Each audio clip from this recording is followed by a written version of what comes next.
Friction.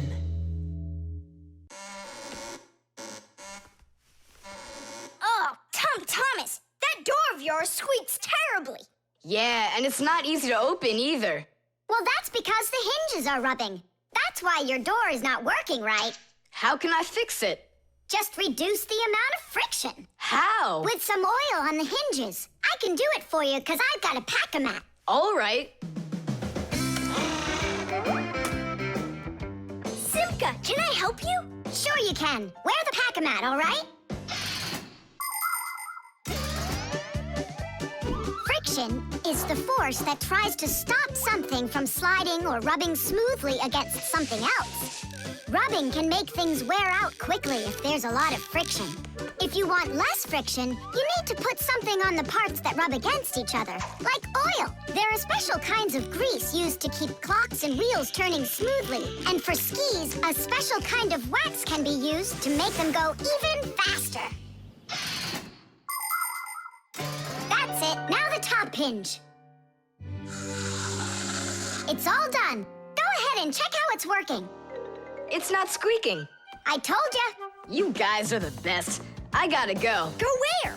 I'm gonna go sledding. Maybe you'll take me with you? Sorry, Nolik. You don't have a sled to ride on. I'll see you later. Simka, should I grease the saucer? What for? It'll slide down the hill just the way it is. Ah, okay then.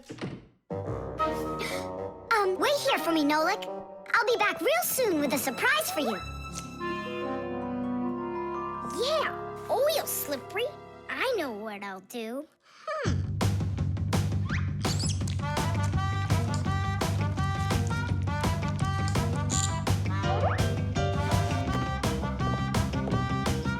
Wow! Talk about no friction!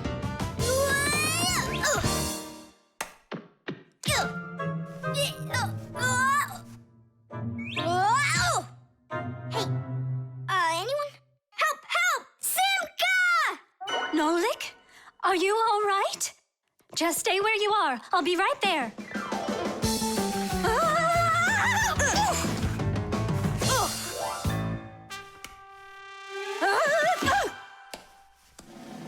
Papoose! Help us, please!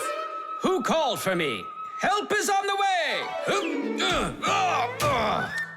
Hey, what are you up to? Grandpa, stay away from here! You'll fall over. Huh? What did you say? Stay where you are!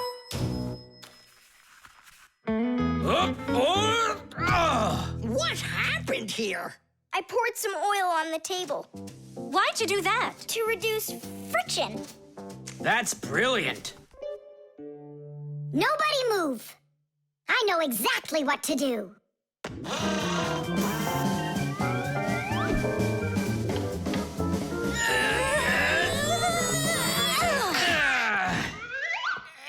And what was the problem you had with the friction?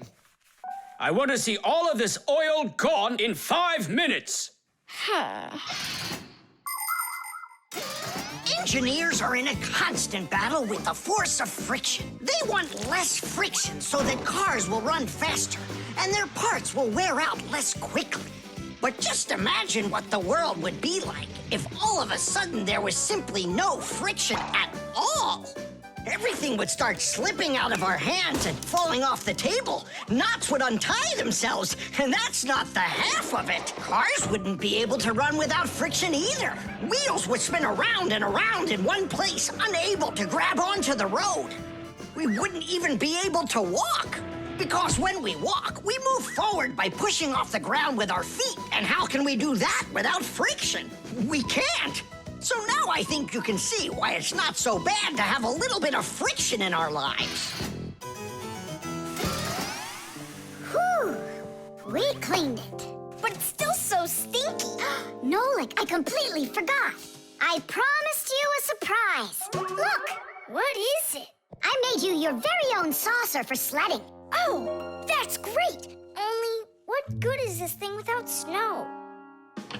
Nolik, hey! Look what I've got for you. Snow? Yeah. Is it real snow? Really? Yep.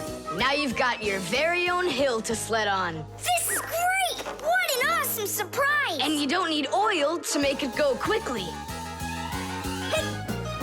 Yeehaw! The key card. Whoopa! Well, Professor Eugenius, your kettle's back in action. Tiddy! Ah, why, thank you. I've been longing for a cup of tea. Yes. There's no tea left in here. Then I'll go ask Lisa if she has some. Look! Professor Eugenius! You forgot the key! The key! Don't close the door! Simka, you must be joking. That's a key. This is nothing but a plastic card. But it is a key. A special kind. It's called a key card. To open up a combination lock, you need to enter a code in the correct order. That means if you can't remember the code, you can't open the lock. But if the lock uses a key card, there isn't any code to memorize because the code is held inside the card's memory, and the lock can read the code from the card. Of course, key cards don't work with any lock. They have to be smart locks that are able to read electronic codes. When the smart lock reads the correct code, it opens right up.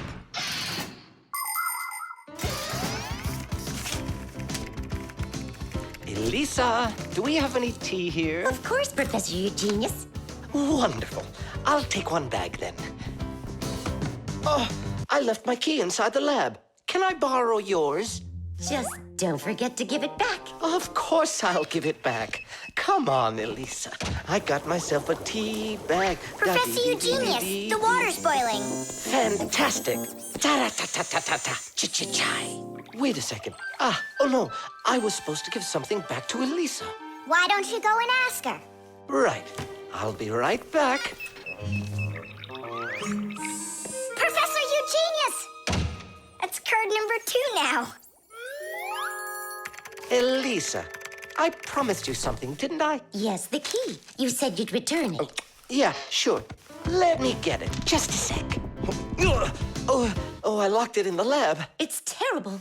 How will you ever get back into the laboratory now? You see, there is one way, but it's a secret. Would you mind leaving for a couple of minutes?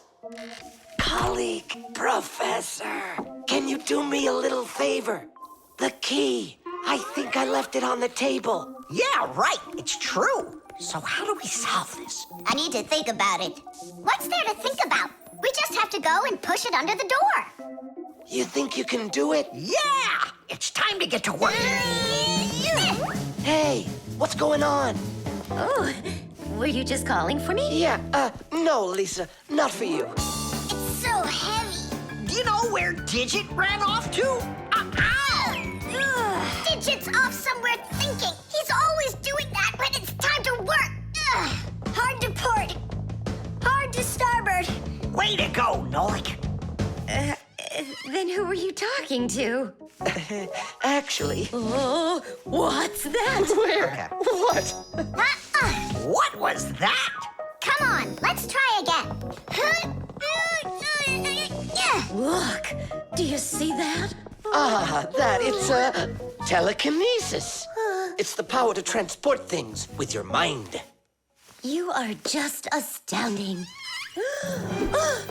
Was that done with your mind, too? The door? Yeah, sure.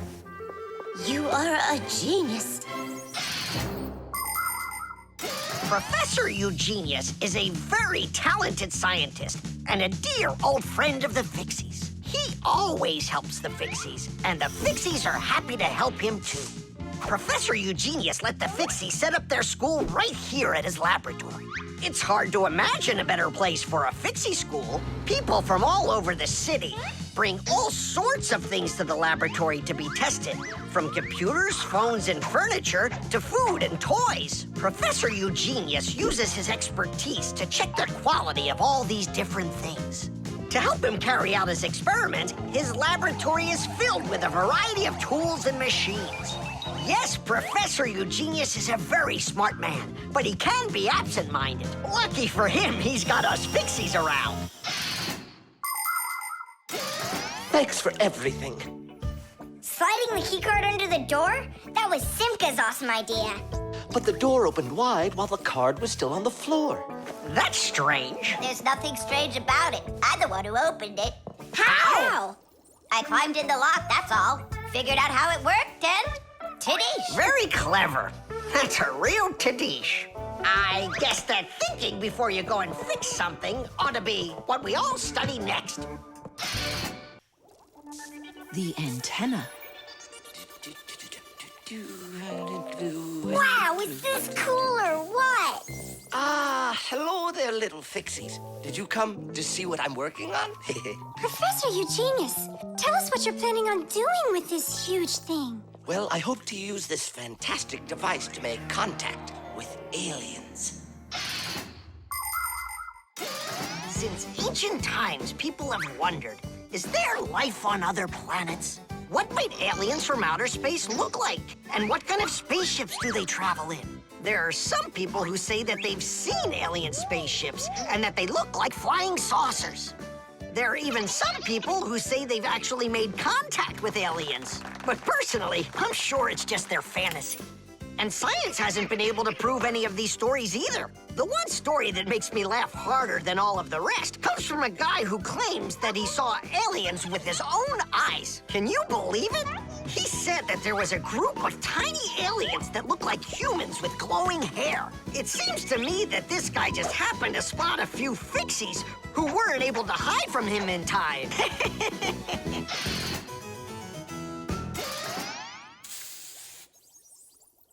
It's ready. If I could talk. And now what? The If aliens. the aliens are out there flying by the Earth, they'll see this plate, get hungry, and come for food? Aliens don't need a plate like this, silly. When they've got plates that fly, flying saucers. You're both silly. This thing isn't a plate at all. It's an antenna. Antenna? Antennas help people receive radio signals. They come in all sorts of shapes and sizes, like this, or this, to pick up a signal that's very weak. Powerful antennas that are shaped like large dishes work the best of all. When radio waves hit the dish, the waves all bounce off of it and gather together into one point. This makes the signal stronger and clearer. The most powerful dish antennas can even pick up signals from outer space.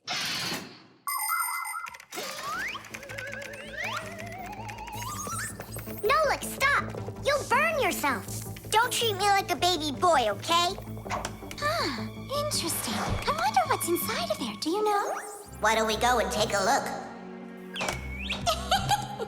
I was only trying to help him out. No need, Nolik. The soldering iron is way too hot, and I'm practically all done here. Ta-ta. Then let's start looking for those aliens in outer space. Just 1 second, Nolik. There. Uh-oh. And now,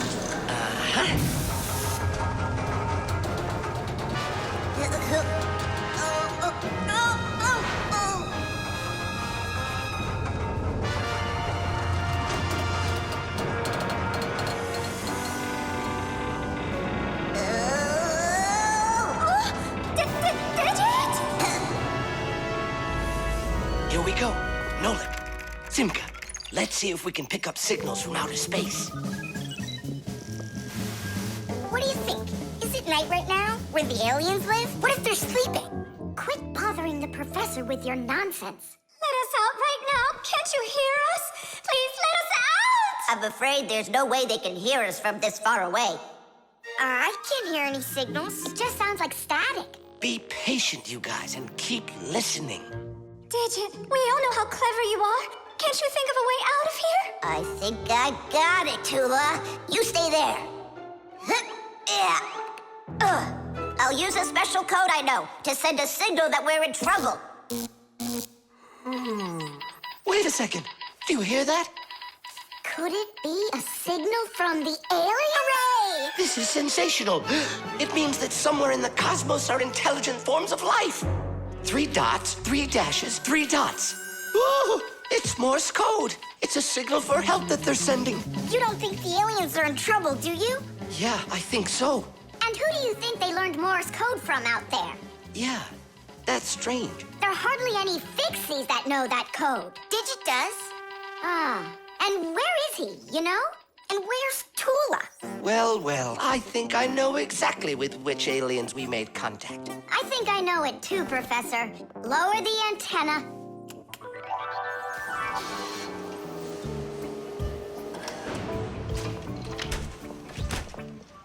Greetings to you, oh extraterrestrial visitors. Hi there.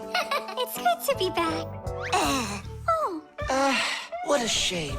I was really hoping that we'd find intelligent life forms out there. It's all right. At least we found two unintelligent ones. Tubes. Today's lesson will be on pipes and tubing. Right here inside of this laboratory, you can see them all over. Look! Over there. And there. Some more over there. And there's another one. So, who can tell me some different uses for tubes? Digit. They're used in plumbing to carry the water. Nolik, in school we don't give an answer without being called on. Digit. You can. And for carrying waste. I am talking to Digit now. Gas goes through pipes too. Stop interrupting us. And don't forget about smoke in a smokestack. Nolik, that's just rude behavior. Out right now.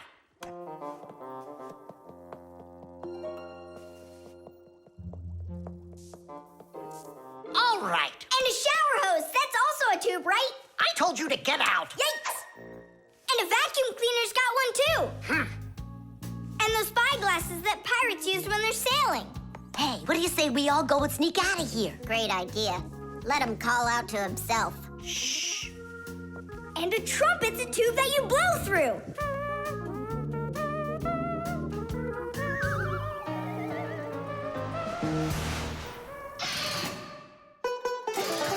Nolik is my younger brother. There's a lot he still doesn't know, but that doesn't stop him from getting involved in things he probably shouldn't. Unfortunately, that can get him into trouble. So, every once in a while, me or my parents have to rescue him. No, I wouldn't call Nolik a pest. He's just a bit curious. That's why he broke the #1 Fixie rule, hide from humans. Nolik's the one who first became friends with Tom Thomas. Well, I was there too, but Nolik started it. Actually, first it was Grampus. Many years ago, he befriended Professor Eugenius. And after that, the professor let us have our school in his laboratory. So it turns out that Nolik is just like his grandfather.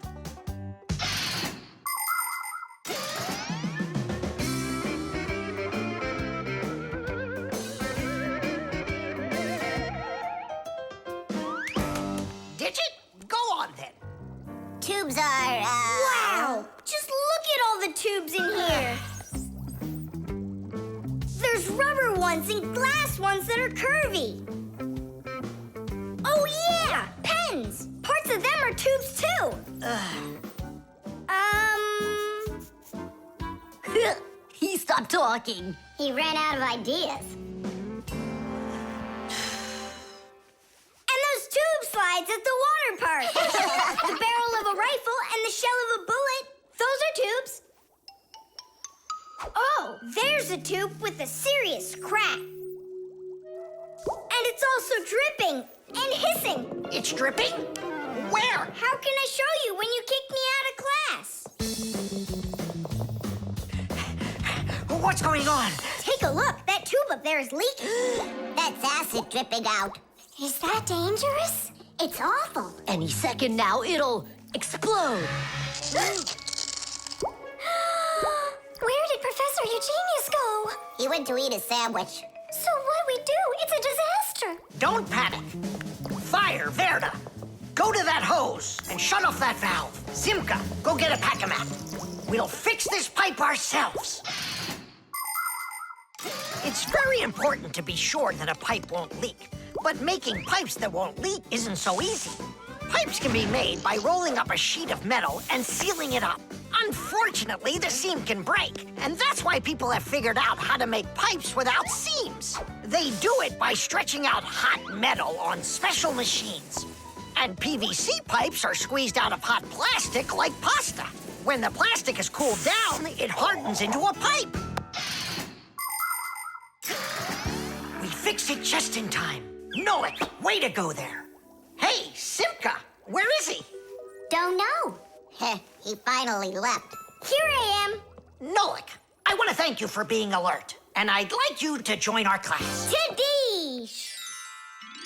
Only don't forget, in my class, students cannot answer unless they're called on.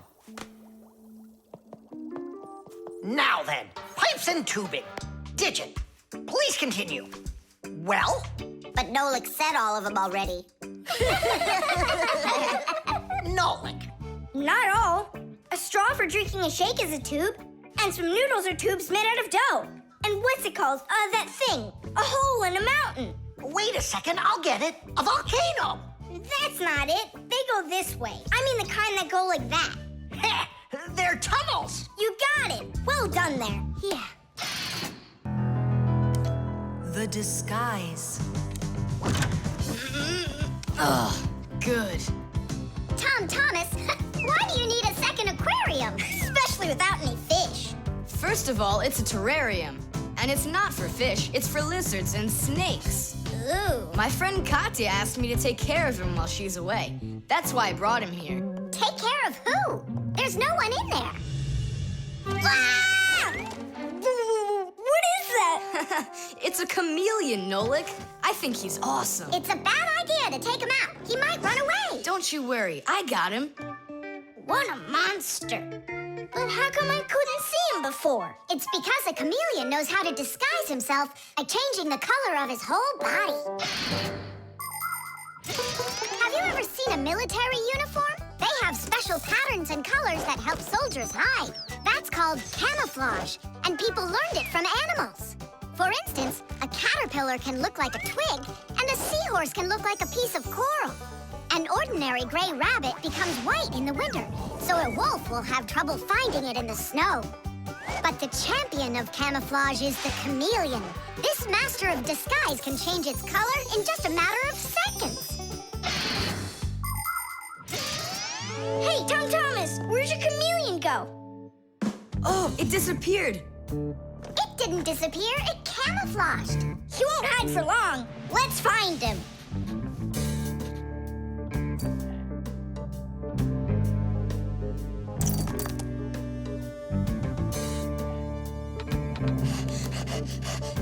Chusaka, have you seen the chameleon? Where is he?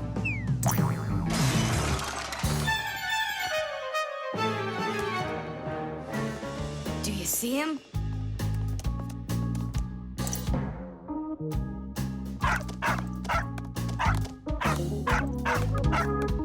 No, he's not gonna let us catch him. We're gonna have to trick him into coming to us. Uh-huh. We can set a trap with something that he likes. What do they like, I wonder? What else? They're food. And what do chameleons eat? Well, like flies or caterpillars, roaches. Where's the fly gonna come from? Well, what if... What? Oh, Simka, just you wait. I'm gonna get you. Hey, we've gotta help Katya. You don't see the caterpillar complaining. Quiet. Nolik, you start buzzing. Buzzing? Yeah, like a fly. Yeah, and flap your wings, too.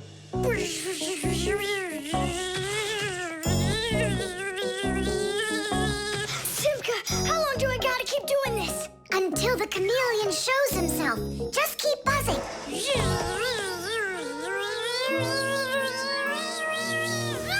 Tom Thomas, there he is. Grab him.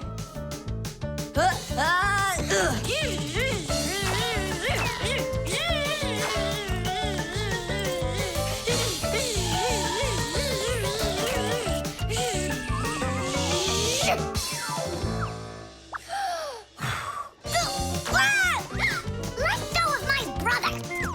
Tom Thomas, quickly. I've got a hold of him.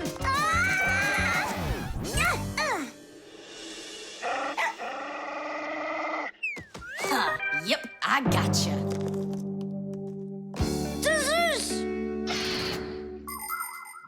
In the army, they use camouflage all the time. They use nets that look like bushes, paint their tanks in colors that make them blend into their surroundings, and even fly in special planes that can't be seen by radar. They do everything they can to disguise their location.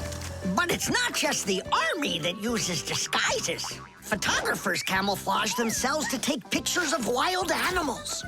People use makeup to camouflage their blemishes. And artists, they disguise old walls with bright, happy pictures. And people just love to put on masquerade parties where they disguise themselves in costumes and masks. And of course, Fixies have their own great disguise. Remember? Well, what is it? Now he won't run away. So, Mr. Master of Disguise, what are you gonna say now? If only I could disguise myself that well. Nolik, what are you talking about? You know how to disguise yourself 100 times better than him. Ah, you're right. Hey, Chameleon, look and learn. Here's a real disguise.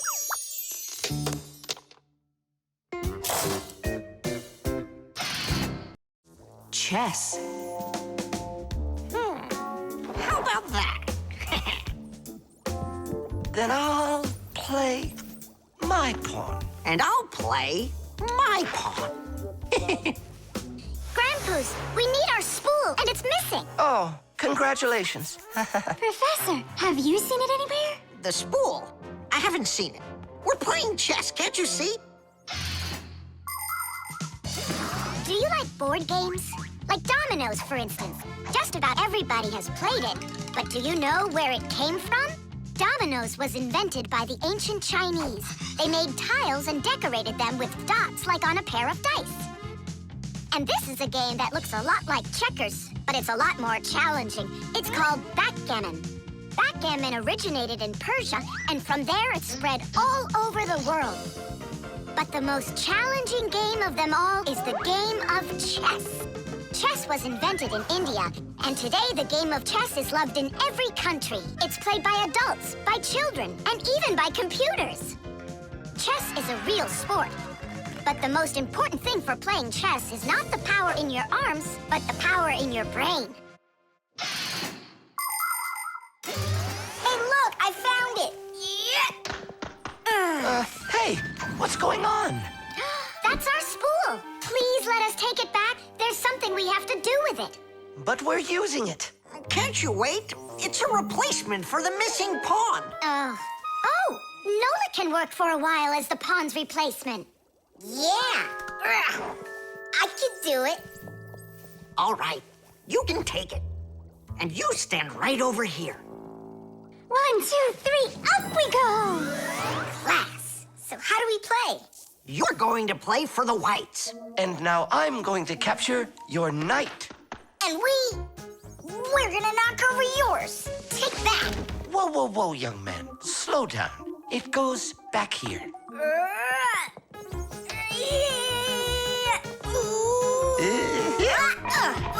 Nolik, get back to your square. What for? Pawns don't move like that. Then how do they move?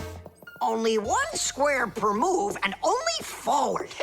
Of all of the pieces, the little pawn is the weakest. What a mess. So which one's strongest, huh? This, it's the queen. She's the most dangerous threat to the other king. Aw, how come I couldn't be queen? Then that black king would have to deal with me. Oh, yes. In chess, each player has a black or white army with 8 pawns, 2 knights, 2 bishops, 2 castles, and a queen. All of them work together for their king, trying to protect him while attacking the enemy's king. If the king finds himself in a position where he can be captured, the attacking player says check. And if the king finds himself with nowhere to run from the attack, it's called checkmate. Whoever checkmates the other player's king first is the winner. I'll move my queen. Yeah. And me, my queen. Then I'll just capture your queen. Aha! Really? Then I'll just capture yours. Grandpoos, should I go now? Not yet. So, do you feel like surrendering? Ha! You're kidding. Do you? Nolik, forward! Hooray! We'll step aside. Forward! Aha! Next I'll go and capture the knight. He got away. All right, Pawn, and once more, go forward. Grampus, where do I go now? Don't you see the edge? Don't go anywhere. Now you're the queen. What? The rules of chess say that if a pawn makes it all the way to the other side, he can become anything that was captured earlier. Hooray! Then I'll be the queen, and I'll be the strongest piece in the whole game. Hey, queen, get back here. In case you don't know, this isn't over yet. We capture the pawn with the queen. Queen, this is your new place. Check. Check. Huh, yeah? Now come to here. Checkmate, my colleague. Of course it is. It is, mate. Yeah, I lost. Hooray! Tadish, tadish, tadish! Professor, we found the missing pawn for you. So that means Nolik can leave with us. I'm not going anywhere with you. Chess is the greatest game you'll ever play in your life. Oh, you should have seen how I put Professor Eugenius into checkmate. Really? Well, Grampus helped me a little. Actually, it was Grampus telling me where to move. But I'm the queen now. The fire extinguisher. So, who can tell me, in the home, what is the greatest danger of them all? Chuzaka. Well, dogs are dangerous for us, but what is very scary for us and for humans? Fire! Huh? Where? I was just answering what you asked us. Although your joke was awful, Fire, your answer was actually correct. Nothing can be worse than getting caught inside a house on fire. Don't know much about chemistry, but I can handle circuitry. That's an interesting idea. I have to try it out. And that's why every Pack-a-mat has a fire extinguisher inside of it. And how do you turn them on? Well, I'll show you at the end of the lesson. Nolik, listen, yell fire. How come? I just want to find out how the professor turns on a fire extinguisher. Forget it, Fire. I won't do it for you. Ugh. Fire! Huh? You again! I was joking. It's a stupid kind of joke, and I want you to leave right now. Actually, I should call your parents to discuss this terrible behavior. Fire is no joke at all. Remember, never fool with fire. Of course, you should never play with matches or with lighters. Everybody knows that. But those aren't the only things that can cause a fire inside of a house. So can a stove or a fireplace. And don't forget electrical appliances, like electric burners, space heaters, and irons. If you act carelessly around any of these appliances, they can cause a fire. And we should never forget to take extra special care with sparklers, candles, and fireworks. Sparks can jump off of them and set fire to highly flammable things like paper, wood, or cloth. So, what do you do if a fire suddenly breaks out? That's right. You call the fire department by dialing the number for all emergencies, 911.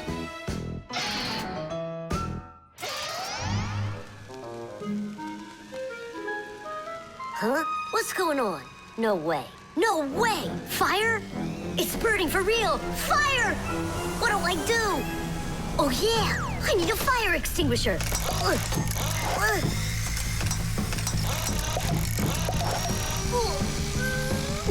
Where are you? And that's how a Pack-a-mat can become a fire extinguisher. Do you understand? We understand. There's a fire! It's over there! Enough! You don't know when to stop fire. I'm not joking this time. Please believe me, it's there. Nice try, Fire. Oh, look, he even used smoke this time. No, Simka. That smoke's from a fire. Uh-huh. I'm sure that this time it's for real. It's the truth. I swear I'm not lying. This time I think it's true. He's not joking. We've got ourselves a real fire here. Tula, Simka, turn off the soldering iron. Uh-huh. Got it. Be careful, kids. You have to stay back here away from the fire. And what can I do to help? Take out your fire extinguisher.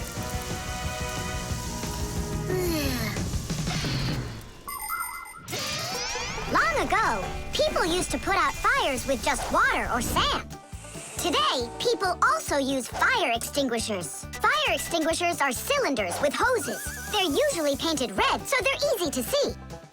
The cylinder is filled up with a special powder, or foam. If someone needs to put out a fire, they point the hose at the fire, pull out the safety pin, and squeeze the handle. The foam or powder shoots out of the extinguisher and puts out the fire.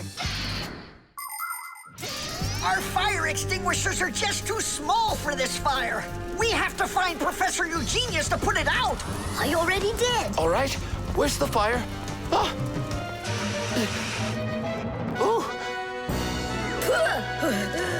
Hooray! We put out the fire! You Fixies are just the greatest.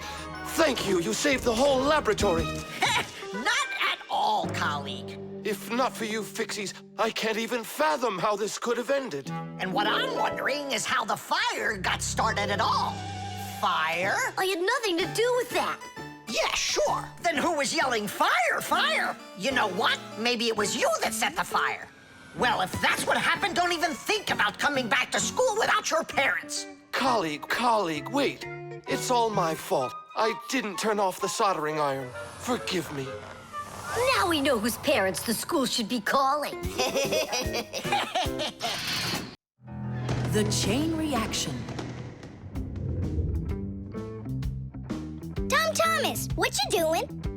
Nolik, leave me alone. No, really. What is that? Quit distracting me, will you? Nolik, look at what you've done. It's all because you wouldn't quit it. Wouldn't quit what? I was struggling with that thing for half an hour and you ruined it. Ugh.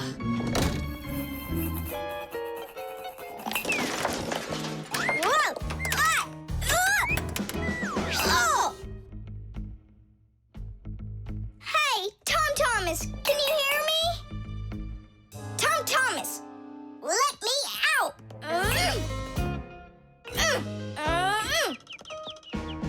Nolik, is that you banging?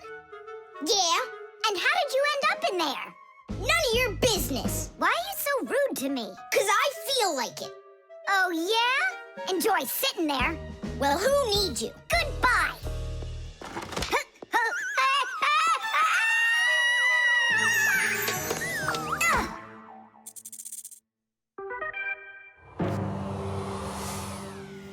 Oh, Simka, what happened to you? Did you bang yourself? And so what?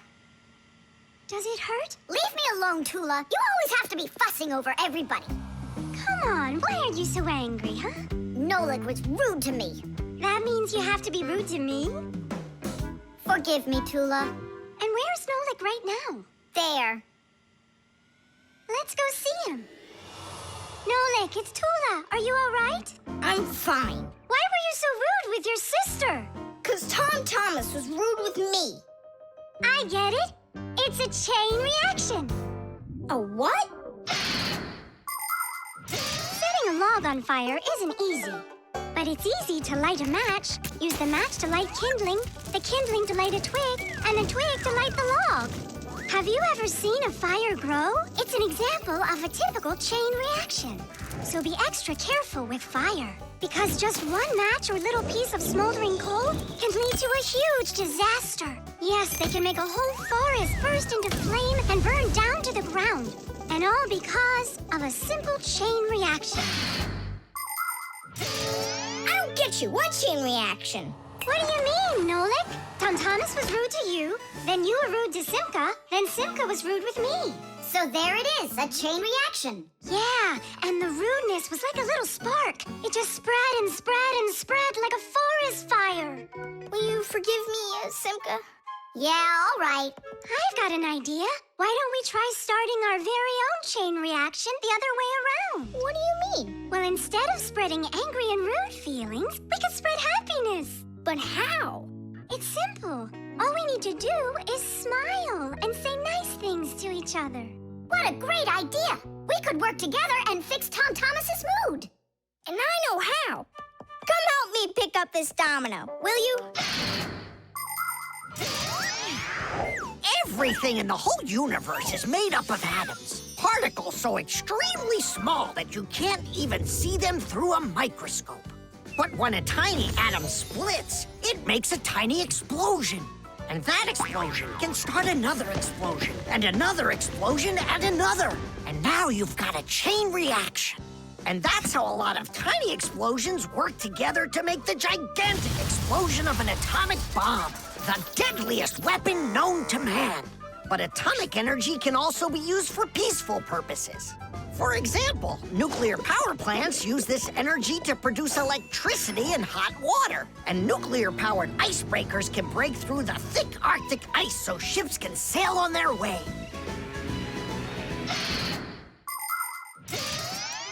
There, all done. Nolik, bring him in. And now we're gonna teach Tom Thomas how a chain reaction can work to make you feel really good. He's coming. On your marks, now. What's going on? No, really? Tom Thomas, watch this.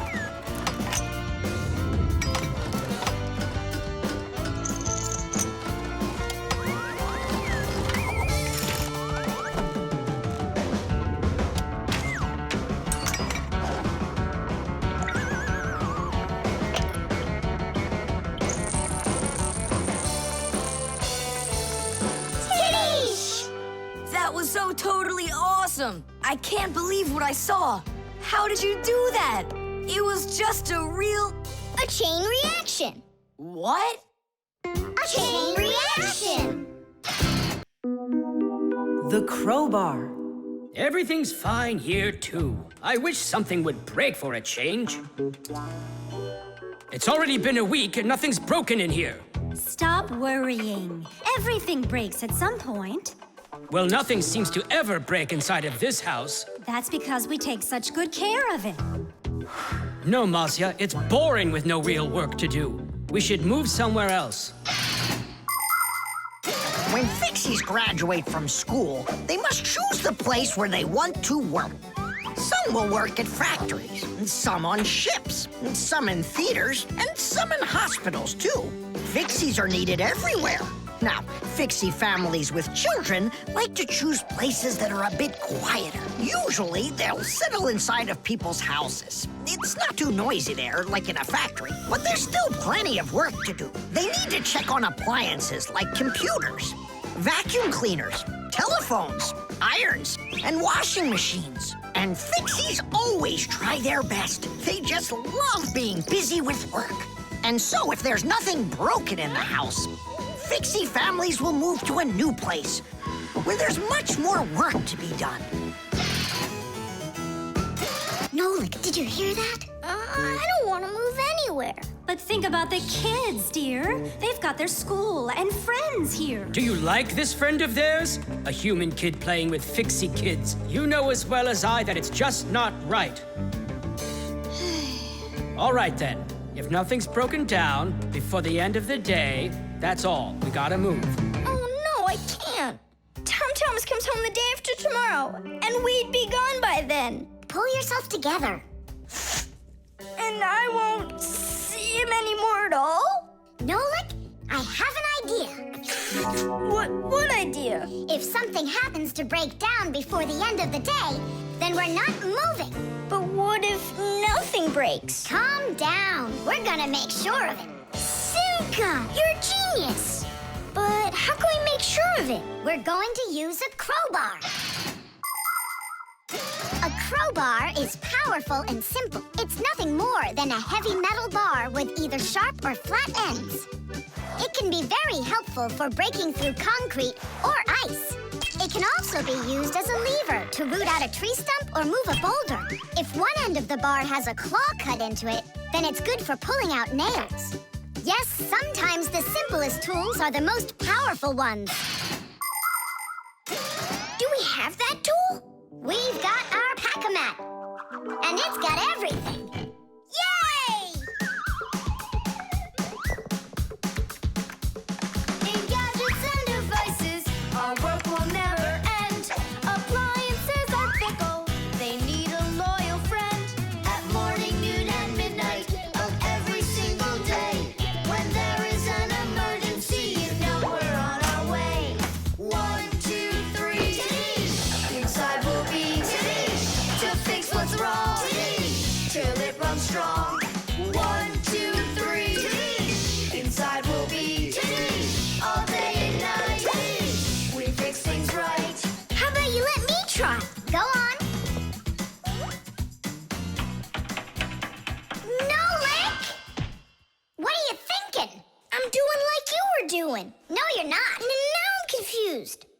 First off, whatever you break's gotta look like it broke all by itself. Oh, I gotcha. And second, you gotta break it in some way that can be fixed later. Did someone say something needs fixing? Or am I hearing things? Papas, we just found out that the television's broken down. Are you sure? Yeah, and one of the keys on the keyboard is stuck. For real? For real. And the clock's not running either. Oh ho! Masya, our life is getting back on the right track. Should we fix them? Yeah, what else? We are the Fixies. We live to keep on working, and work for us is fun. So we'll just keep on working, 'cause our work's never done. And deep inside of gadgets, if you look when it's dark, you might just see us race around like multicolored sparks. 1, 2, 3, Tadish! Inside we'll be Tadish! To fix what's wrong, Tadish! Till it runs strong.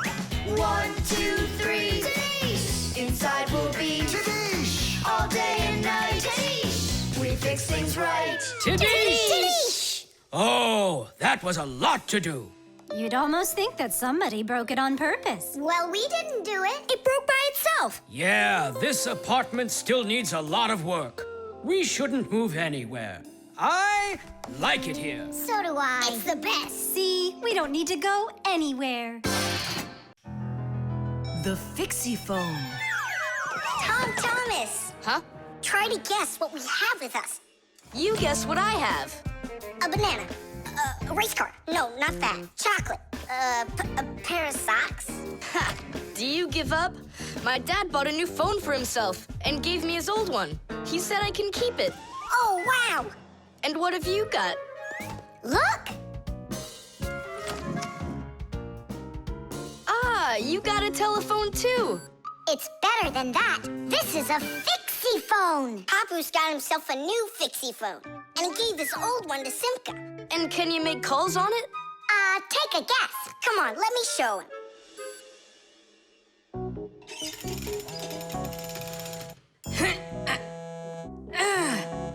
Hi there, Papoose. Hi, Nolik. Why are you calling? Just to say hi. Nolik, don't just call me if you know I'm working. All right. See that? So what? I can make calls on my phone. Calls to humans, that is. But to Fixies, you can't. A Fixie Phone is a smartphone made just for Fixies. Not only can Fixies call each other with it, but they can get onto their own special Fixie internet. On a Fixie Phone, you can find a camera, a flashlight, news, games, movies, and Fixie ditties. Those are the Fixies' favorite songs. Fixie kids love them, and so do their parents, because Fixie Phones can easily let parents know where their kids are and whether or not they're in trouble. Over the years, humans have learned how to turn telephones into mobile phones and mobile phones into smartphones.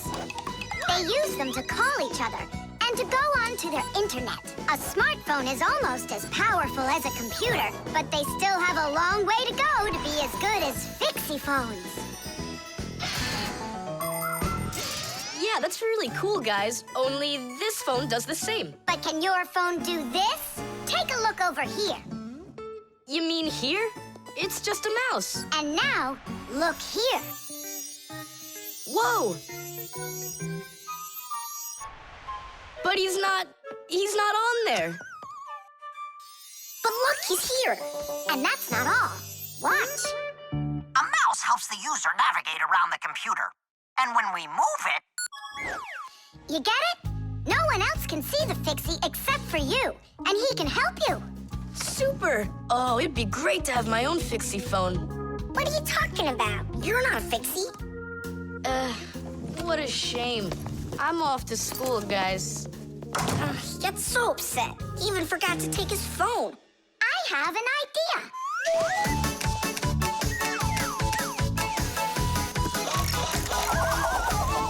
My smartphone's my best friend. I love to hear it beeping, so I keep it by my side even when I'm sleeping. Bing bong all day long, bing bong all day long, bing bong all day long, even when I'm sleeping. With my phone I play alone. I don't need my brother. Soon they'll make a brand new app to replace my mother. Bing bong all day long, bing bong all day long, bing bong all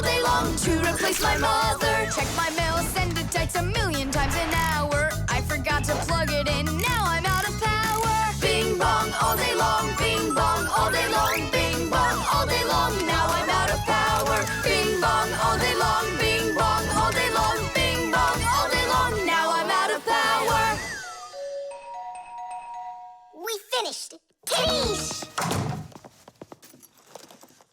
Look, it's a... Surprise! Wow, this is great! Now I've got my own Fixie Phone. It's just like you've got. Well, pretty close. Tom Thomas! Tom Thomas, let me use your phone to call myself. I need to find my phone. Oh, wow. You've changed everything in here. Where am I? I guess I'm Papoose. Huh, what a funny name you came up with for me.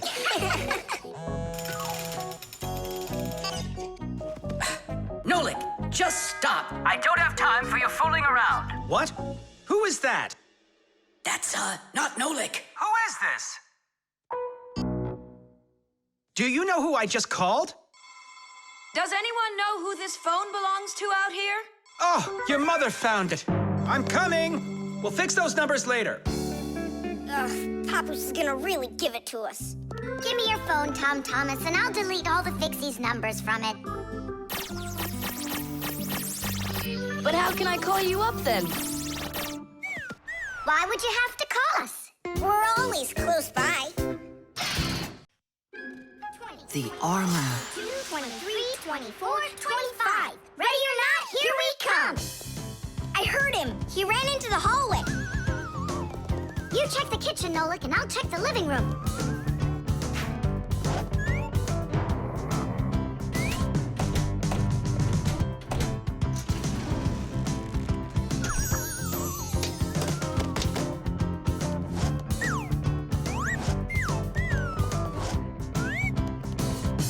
Well, I just don't get it. Where could he be hiding? The office. We forgot to check in there.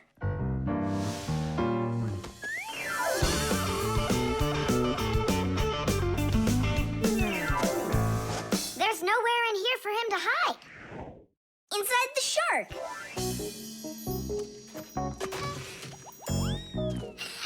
Nolik. Tom Thomas couldn't even fit half of himself inside of that shark. Yeah? Then in that huge vase.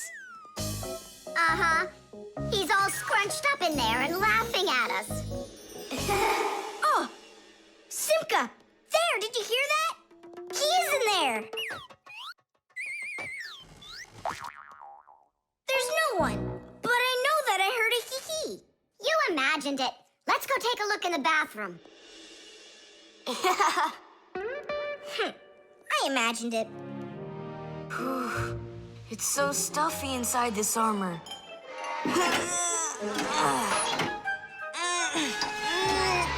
The arms got stuck.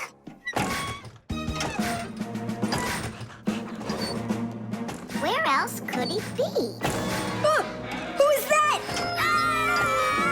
Simka the Knight! He came to life! Well, how much longer are you gonna look for me? Armor is very hard clothing worn by warriors to protect them against swords and arrows. People started making armor in ancient times, but the full body armor that knights wore didn't start until the Middle Ages. The armor worn by knights on horses was heavy. It could weigh 100 pounds, and if a knight got knocked off of his horse, he'd need help to get back up again. By the way, the knights' horses, they wore their own heavy set of armor for protection. Hey, did you turn into statues? Tom Thomas? Is that you in there? Who else? Lift up this visor, I can barely breathe. And how come we should do it? 'Cause I can't. Don't you see? My arms got stuck. We see. You look funny. Funny to you, but now I'm stuck and I can't get out of here. Come on, help me out, please. Great! Chusaka's just what we need right now. Chusaka, what's wrong with you? It's me. Hey, stop it.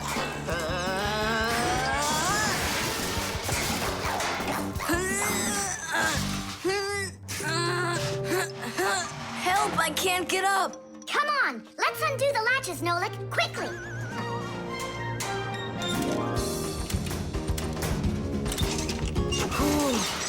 Thanks for helping me. It was nothing. I couldn't have done it without you. Let's put the night back together. Uh-huh. Before Dad gets back. Protective clothing isn't just for people who are fighting in battles.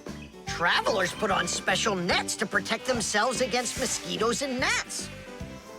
And beekeepers wear protective clothes too. If they had nothing to protect them from bee stings, their job would be quite painful. Without their protective clothing, it would be impossible for firefighters to go into burning buildings and save people. And how could astronauts go into outer space without special clothing? It's freezing up there and there's no air to breathe at all.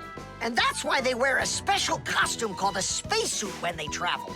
The spacesuit not only protects astronauts from the cold, but supplies them with air so they can breathe. By the way, the Fixies also wear protective clothing so they can stay safe while they work. Well, there. Did we get it right? It looks like we got it right. Only, where's the helmet? Nolik went to get it. Tom Thomas! Helmet delivery! Thanks there, Chusaka. Whoa there, Warhorse. Calm yourself down. There we go. It's all back in place again. Too bad that your knight looks like a ballerina twirling around. You see, his arm. I can't move it. It's stuck. Here's what we'll do. Give him something to hold.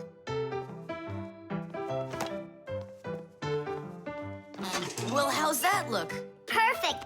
Now we can paddle into battle. The doorbell.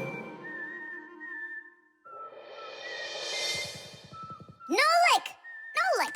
What are you doing here? Just whistling a tune. Are you gonna whistle that tune the whole time Tom Thomas is away? He just left with his parents for a week. And we've got guests coming, remember? What guests? I invited everybody. The class? Yes, class.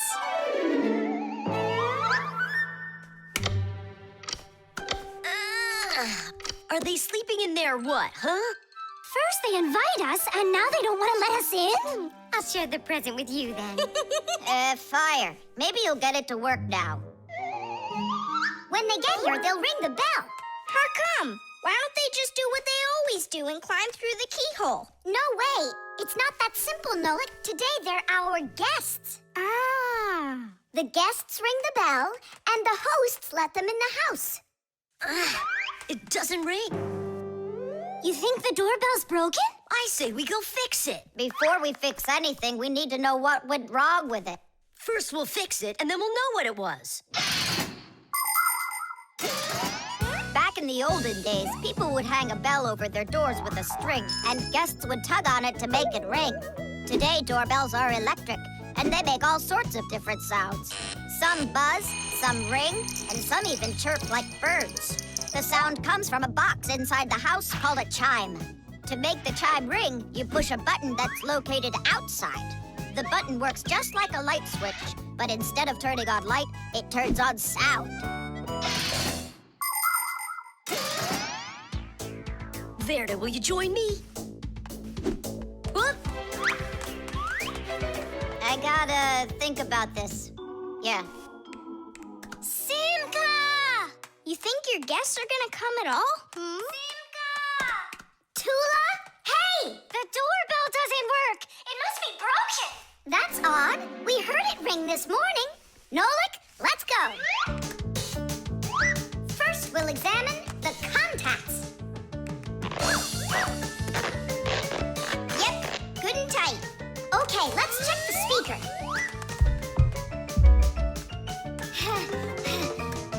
The speaker's fine. Maybe the electronics are the problem. And what if we disconnect these wires and switch them? What'll that do? We'll know soon enough.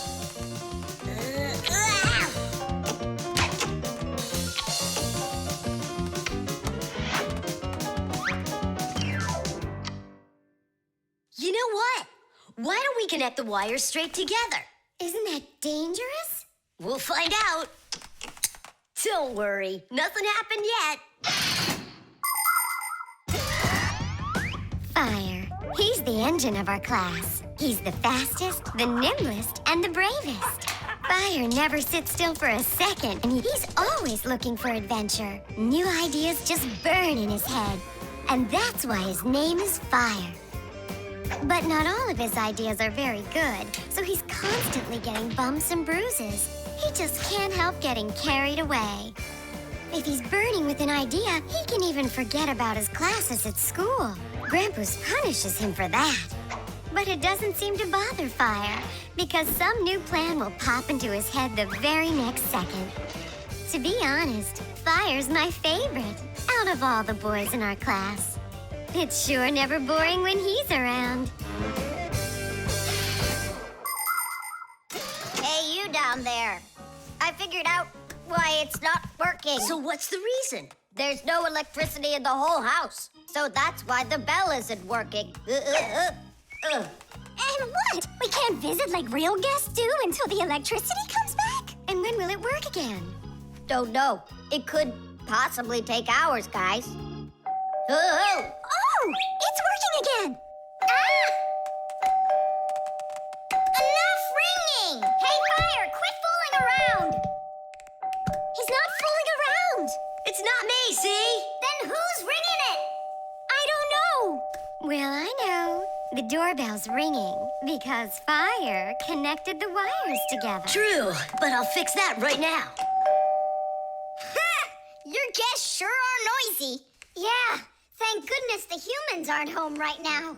Hello? Hello there, dear guests. Let yourself into our home through the keyhole. So, should we go in? Go where? Go inside. Nah, that's not how guests act. So what do we do? Real guests always ring the bell. Okay, hold me tight. Hup. The Kaleidoscope.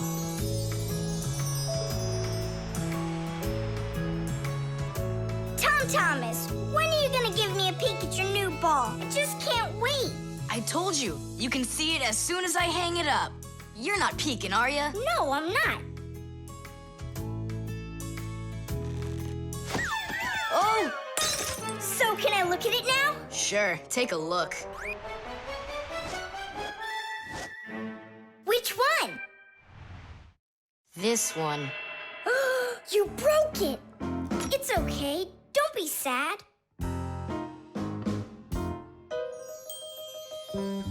I know what to do.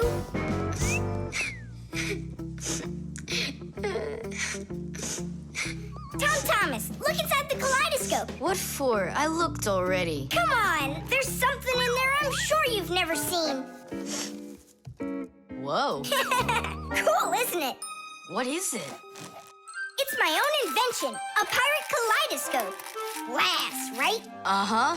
It's great. I really like it. Tom Thomas, hi there. I heard that you got a pretty ball to hang on the tree. Shh. Can I see it? It's right there. Where? There. No. Oh, that's just terrible. Why'd you do that, Simka? Come on now, I just cheered him up. How? Tell me. With the kaleidoscope, remember what Grampus taught us? Do you know what makes a kaleidoscope have such beautiful patterns? Ah, it's because pieces of multicolored glass are tumbling around in there. And it's also because it has mirrors inside. Usually there are 3 of them, and they are arranged facing each other. That way, each piece of glass makes many, many reflections that create the kaleidoscope's beautiful symmetrical patterns. By the way, you can put just about anything you want inside a kaleidoscope, and each different thing makes its own special pattern. Yes, there are all kinds of kaleidoscopes. Some with buttons inside, some with flowers, and even some that are filled with insects. Once, a very rich man had a kaleidoscope made with precious stones inside. Yeah, it probably wouldn't have been nearly as beautiful if he had just filled it up with money. Tom Thomas, look inside the kaleidoscope. I already saw it. It's pirates. Nah, it's not about pirates. We changed it. Go on, look and see. Wow. You like it? A lot. Hey, what did you put in there? A few pieces of the ball that you smashed. It's even better for Christmas, isn't it? Mm-hmm. Aw, That didn't work at all. Merry Christmas! We came to take a look at that splendid new Christmas... Oh, what's wrong? Ugh, don't even ask us that.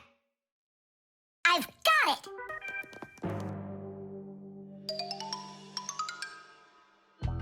Tom Thomas! What? Look inside the kaleidoscope! Again? I don't want to. And I'm telling you, you've got to. Fine. Cool, yeah. Merry Christmas! Thanks so much. Now don't you feel good again? Yeah, it's really something. And you're the first human in the world that's ever seen it. How about that? Turn it! It's great, isn't it? Wondrous designs that tickle the eye in the kaleidoscope. Shimmering scenes, gingerbread trees in the kaleidoscope. Magical flowers just blooming with light, petals that glisten and gleam. Kaleidoscope, kaleidoscope, a crack to the world of dreams. Kaleidoscope, kaleidoscope, a crack to the world of dreams.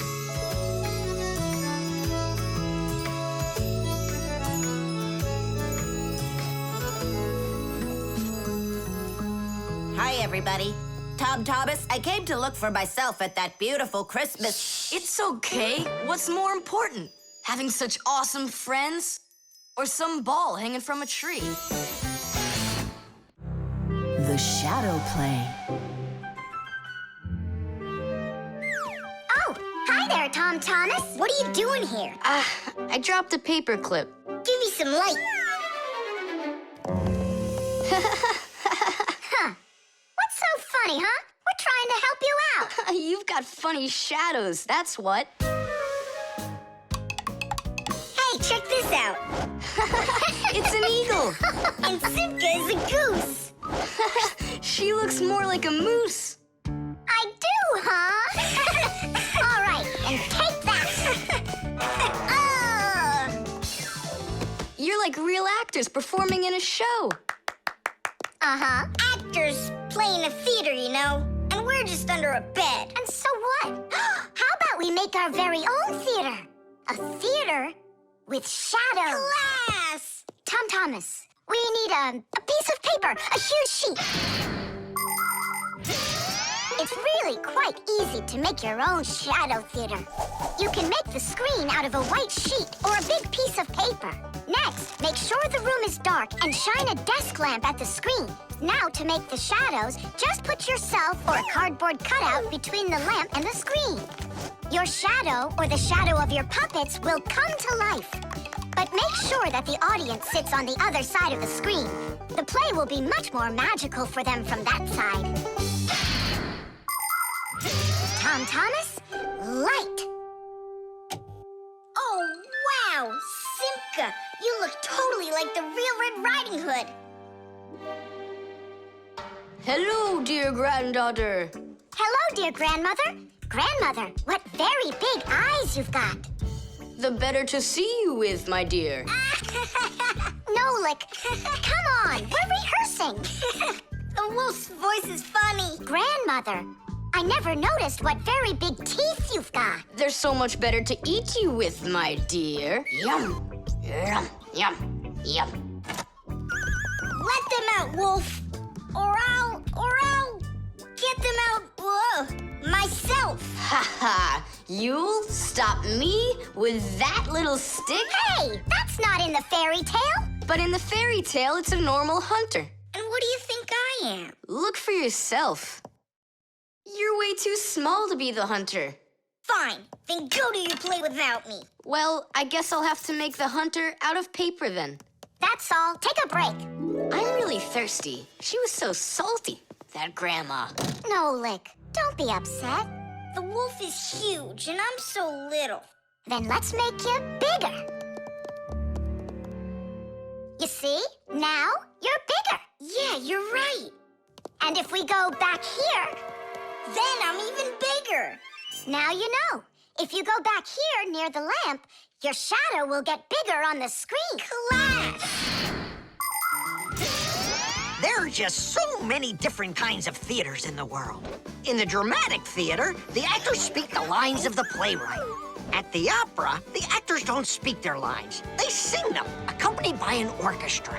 And here at the ballet, the performers don't speak or sing their parts. Here, the story is told with dance. There are also theaters where the performers are animals. In an animal theater, you can watch performances by cats and dogs, or goats and pigeons, or even bears and seals. There are also theaters where the stories are told by puppets. To tell the truth, the puppets are brought to life with the help of people. Yes, there are so many different kinds of theater. My favorite is the shadow theater. I think it's the most beautiful and mysterious theater of them all. Hello, dear grandmother. Grandmother, what very big eyes you've got. The better to see you with, my dear. And grandmother, what great big sharp teeth you've got. Oh, the better to eat you up with, my dear. Ooh, just wait. Aha, Wolf! I've got you. The hunter looks so strong. You're a hunter? Then where's your gun? Why do I need a gun? You're so tiny I could use a fly swatter. But I'd rather do it like this. Like what? With my bare hands. Way to go!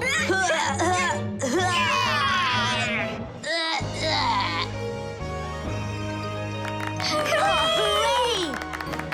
Splendid. Who was your favorite? Mine was the grandmother. Well, I think Red Riding Hood was the best. For me, the hunter. He was so mighty and so fearless. And for me, the special effects. The bee. Tom Thomas, Hello. how come you're eating jam straight from out of the jar? Because it tastes so good. Oh, a bee.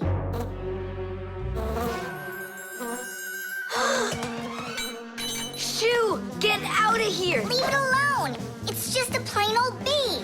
Well, I was bitten by one of those plain old bees once. Tom Thomas, don't do it. Go away, you pest! Flies are pests. Bees are very helpful and useful. How can a bee ever help us out? Bees are hard workers. They are constantly collecting nectar from flowers. Flying from flower to flower, bees transport pollen on their bellies. Thanks to this process of pollination, flowers produce fruit and seeds. In other words, bees help plants reproduce. The bees use the nectar they collect to make that delicious sweet honey loved by kids of all ages. And bee honey is not only delicious, it's also nutritious. So I'm still afraid of it. What if it bites me? Bees don't bite, by the way. They sting ya. Ah! Ah!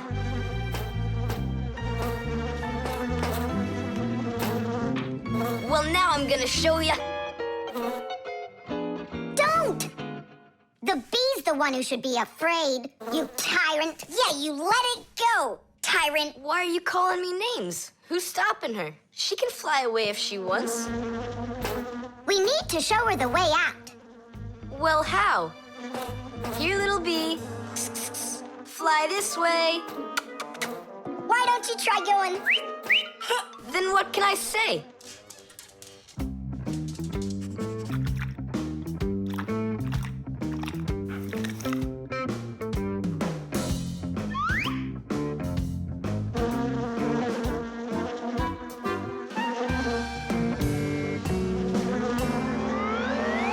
Chusaka, don't move. It'll sting you. It doesn't want to sting. Both of you like to eat sweets, You like eating jam, and so does the bee. Why don't you carry Chisaka to the window? Go on, fly. No, that's not gonna work. You need to go and get more jam. Here, little bee. Yum, yum. Go on and fly. You're free. Let her eat first. Don't be greedy. I'm not being greedy. If she eats, she can make honey out of your jam. Long ago, people could only collect honey by destroying the nests of wild bees. And that went on until someone came up with the idea of taming those insects. They started by leaving enough honey for the bees to survive through the winter. People took care of bees in these hollows until they learned to build small houses for them called beehives. And a town made of these bee houses is called an apiary. Bees live and work together in the beehives making honey, while beekeepers take care of the bees and collect the honey. Bees are real team players. They tell each other where the best flowers grow. Do you know how they do it? One of the bees does a dance, and then the rest of the bees watch the dance and learn where they need to fly. You poor thing. Tom Thomas tired you out. I told you there's nothing to be afraid of. You see? She's just so nice and kind. I'm not afraid of her. She wouldn't let me eat my jam, that's all. Well, now it's time for you to fly away. Whoa! She's playing rough here. I want to try. Nolik. You're too little. You'll have to grow to do this job. Whoa, whoa, whoa. Calm down now. Now let's fly. Hey, Simka, the window's back there. I can see that without you. So how can I get you to turn around? Cool! Hooray! She's listening to me! Phew! Woohoo! Don't miss the window! Now! So long, honeybee! Tiddish! Tom Thomas, do you have any more of that jam left? Yeah. What for? Bring it here. We'll get more bees to fly in. How come? What do you mean, how come? Because it's my turn for a bee ride.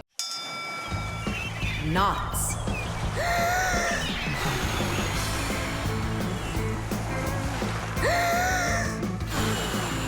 Nolik, there are pirates off the starboard side. Battery, fire! Hey, I'm not a pirate. Why'd you hit me? That's it. I'm tired of playing the wind. Where are my pirates? This looks great. Can I board your ship? And what are your skills? Tons, like protecting the ship and yelling hooray when we win. And how about good sea knots? Can you tie them? Ha! Of course I can tie them. Then tie up our treasure. And make sure it's good and tight. Pirates, prepare to attack! I got it. Whoa! That's done. Good enough. Hooray! It's good and tight. Now can you survive a storm? Without a doubt.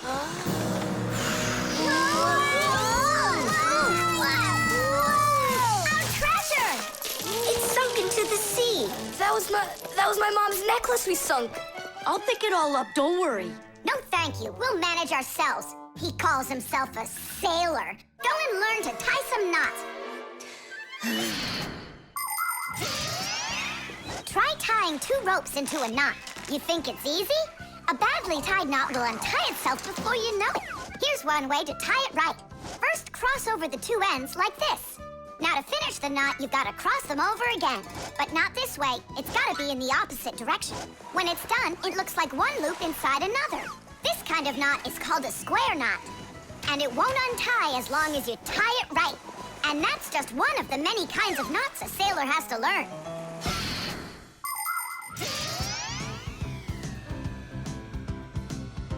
Oh! Okay. I knew I could tie it. Now what else is there to practice on around here? I found some more of our treasure. Here's another one. That's 19, but we're supposed to have 20. I know it because I counted our treasure. So what happened to the last one? Well done there. So what else could I tie? Perfect. I even remember what it looks like. It's a different color. It's a bright red one. Oh, Mom's gonna notice right away that the red one's gone. I gotta go find it. Yeah, I think it's on the floor. Who tied my laces together? I was just practicing, sorry. And what else did you tie up to practice your knots? Not sure you want to know. You're funny. Let's go untie them.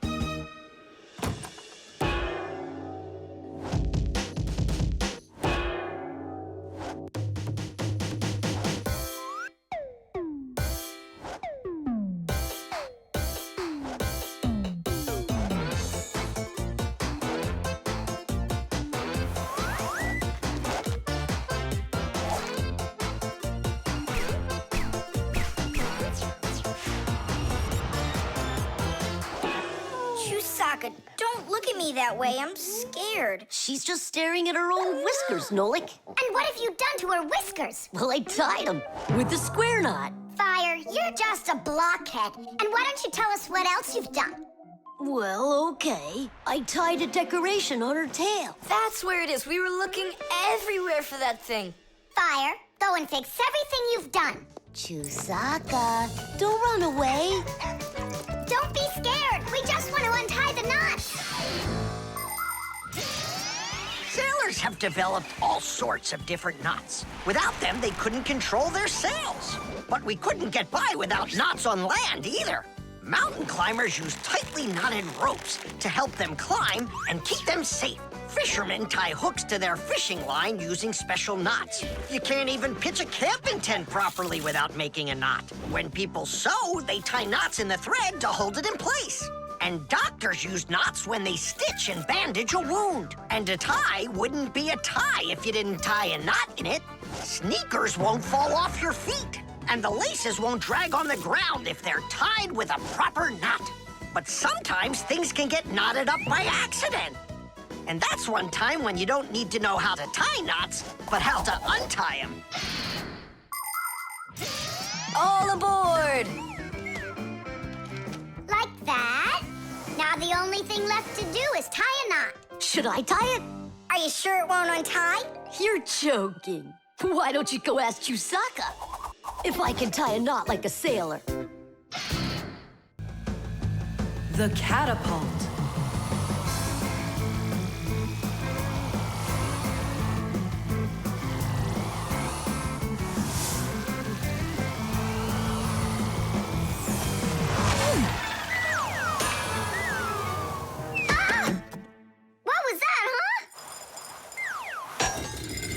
Strange. Tom Thomas isn't here. There's no way these toy soldiers could have shot it themselves. Now that was a good shot. It wasn't real long, and not high either. And off target. It was pretty awful. It was good, but awful. I got it. So what do we do? We need to raise it up a little higher. Hey, Fire, Nolik. Why in the world would you shoot at a Fixie? Fixies, they're supposed to be in school right now. Actually, I'm on my way to school. How about you, Fire? Why aren't you in class? Because there it's totally boring. But here, look at what a cool shooter we found. Ha! What did you call it? You've got no idea what this is. It's called a catapult, guys. A cat with gold eyes? It isn't a cat with gold eyes. It's a catapult, guys. Catapults are ancient propulsion machines. They were used to shoot stones, heavy arrows, or barrels with burning tar. The main part of the catapult is a special piece of rope. It is twisted very, very tightly like a spring. The rope is then wrapped around a big spoon. And then, if you pull the spoon back, put a stone in it, and let it go, the catapult fires a shot. Ooh, and the stone flies far, far away. Uh-huh. All right, so here we go. Ha! Came up short. What do you mean short? What are you aiming at? You'll see. The spoon needs to go further back. Just a little. Guys, you're gonna break the glass. Nolik, now push. All right. Yes, right on target. Now let's fly out into space. Wait, what space? What kind of flying? Who's gonna fly? I'm gonna fly. Right out the window. Right up to the moon. First fixin' onto the world, Nolik. Are you ready for your flight into space? Yes, sir. Nolik, get out of the spoon now. I'll be the first Fixie on the moon. Yeah. Nolik, enough of this. What kind of joke is this? It's not a joke at all. He's gonna fly into space. And how come it's not you? Because he's lighter. Hold on. Humans didn't go straight into space themselves. They sent dogs out there first. Nah, Chusaka's not gonna fit in here. Simka, why don't you go and let us finish? Fine, I will go. But only after Nolik finds himself a helmet. You're right about that. I'll go find a helmet.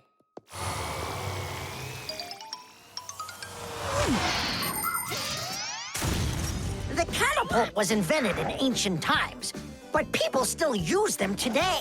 Only now, instead of launching stones, catapults are used to launch jet airplanes. You see, the runway on an aircraft carrier is quite short, so catapults are used to help the planes move fast enough to take off. Catapults can also be used to save the life of a pilot. When an airplane has an accident, a catapult activates in the cabin. The pilot is shot into the sky and comes back to the ground with a parachute. A plain old slingshot is also a kind of catapult. It's just a very little one. But be careful with this toy. It can be dangerous to others and to you too. As for us Fixies, the only time that we use catapults is on a peaceful mission. Habus, hurry! Our Nolik's getting shot to the moon with a catapult! What? And if I meet new Fixies up there, what should I say to them? Hi there. And you can ask them to launch you back. So? Let's do it! Fire! Launch it! Stop! Don't! Simka! Nolik! I'm not getting out!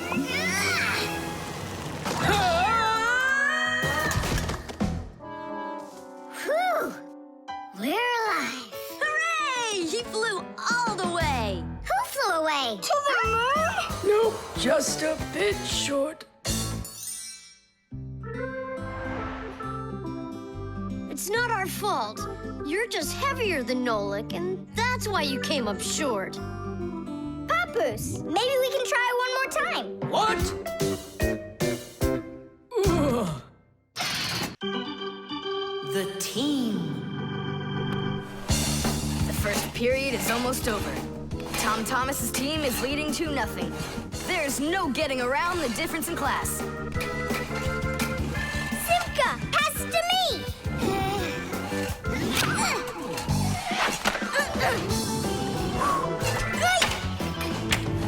Simka, over here!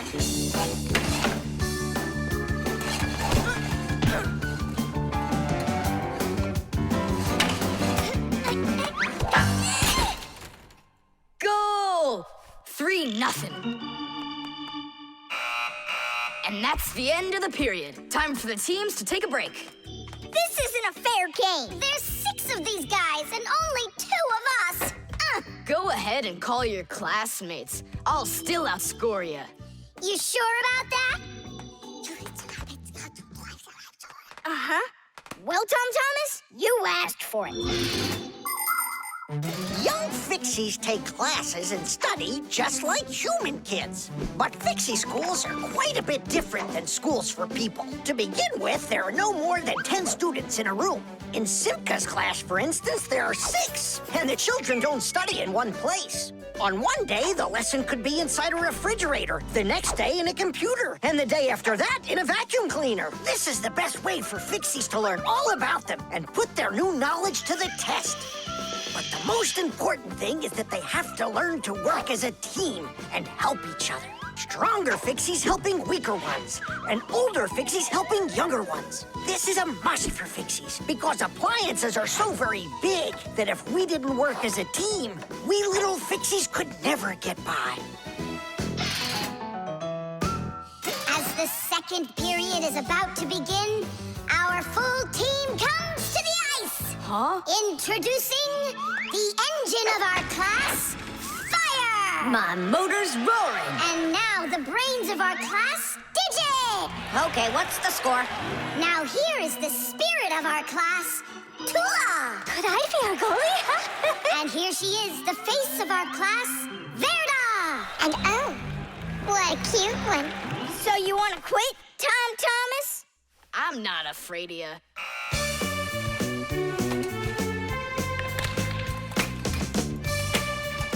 Nolik, pass!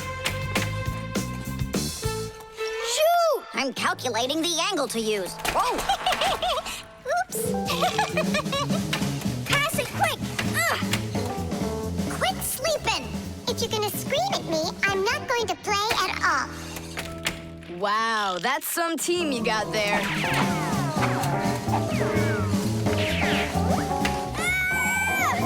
Six nothing. It's a blowout. Now the intermission before the final period. We're missing something here. I can tell you what. You mean confidence? Calculations? Elegance? I know speed. What's missing here's teamwork. Simka, you're right. It's one for all and all for one. Then here's what we're gonna do. We got it!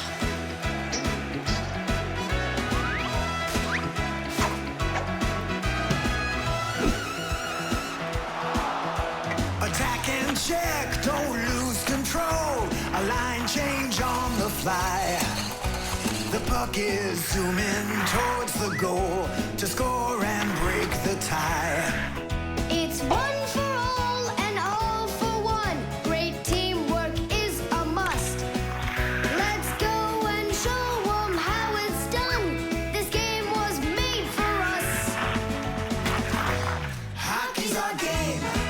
Hockey, hockey's our game. Hockey, hockey's our game. Hockey, hockey's our game. Hockey's our game. Hockey, hockey's our game. Hockey, hockey's our game. Hockey, hockey's our game.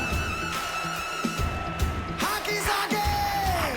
Hockey, hockey's our game. Tell me again, what's the name of our game? Hockey. I can't hear you. Hockey. Oh, hockey's our game. Hockey. Hockey's our game. Hockey. Hockey's our game. Hockey. Hockey's our game. Hockey. I love that hockey. We won, Tom Thomas. What do you say now? How did I get creamed like that? 'Cause you're by yourself here, and we are a team! Team! The camera.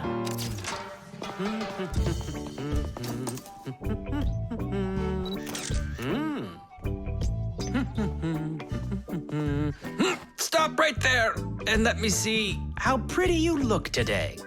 Well, just don't tell that to the elevator. Bye-bye. Check it out, Nolik. Class, huh? You're not gonna get in trouble for doing that? No. My dad gave me permission to take a few pictures with this camera. No, I mean the picture. You're sure that your mom and dad will like that you took it without asking for permission? But look, what a good picture. You know what, Tom Thomas? You're like a regular paparazzi or something. Paparazzi? They're the ones that take one photo and get millions, aren't they? You're right. And don't care about anyone except their photo paparazzis. Did you ever wonder how a photo camera works? Let's say you want to take a picture of nature. The light that's outside goes into the camera's lens. That's the glass eye on the front of the camera. The lens takes the light from the scene outside the camera and turns it into a tiny picture that's inside the camera. Then the picture is recorded onto a special electronic sensor called a matrix that's sensitive to light. Click, and there's your photo. What a great idea! Now I know. I'm going to be a paparazzi. Hey, what about your promise? What promise? To never take a picture of us. We're a secret. Stop! Hey, relax. I'll delete them all later. Thomas, stop this right now. I won't until I get a photo of you. Nolik, let's run. You can't run from me.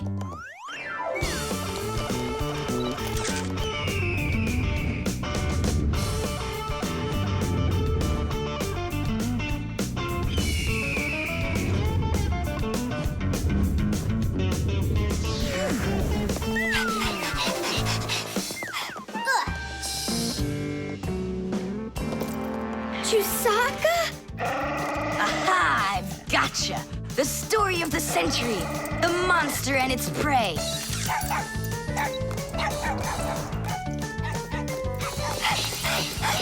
Thomas! Help! No, he won't help, because he's a paparazzi.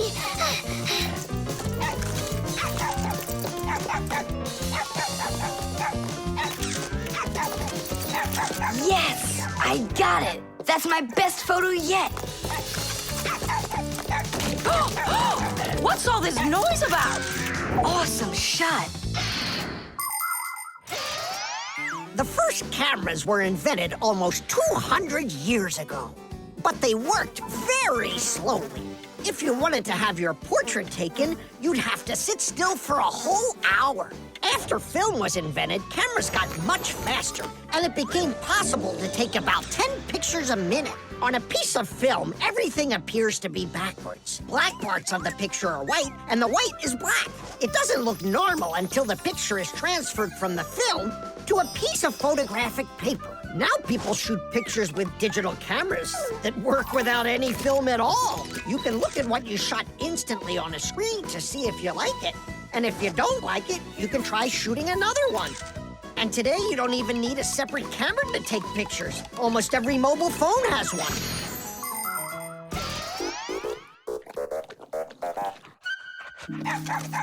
Simka and Nolik, are you in there? Hey, come out. I'll stop shooting photos of you.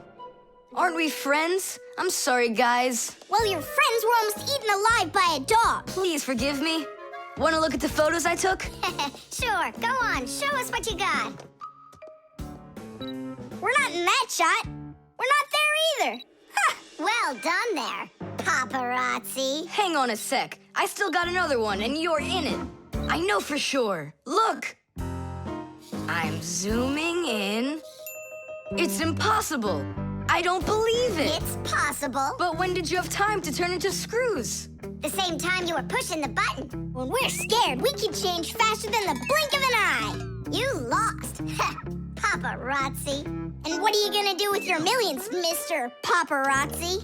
Would you please stop calling me that?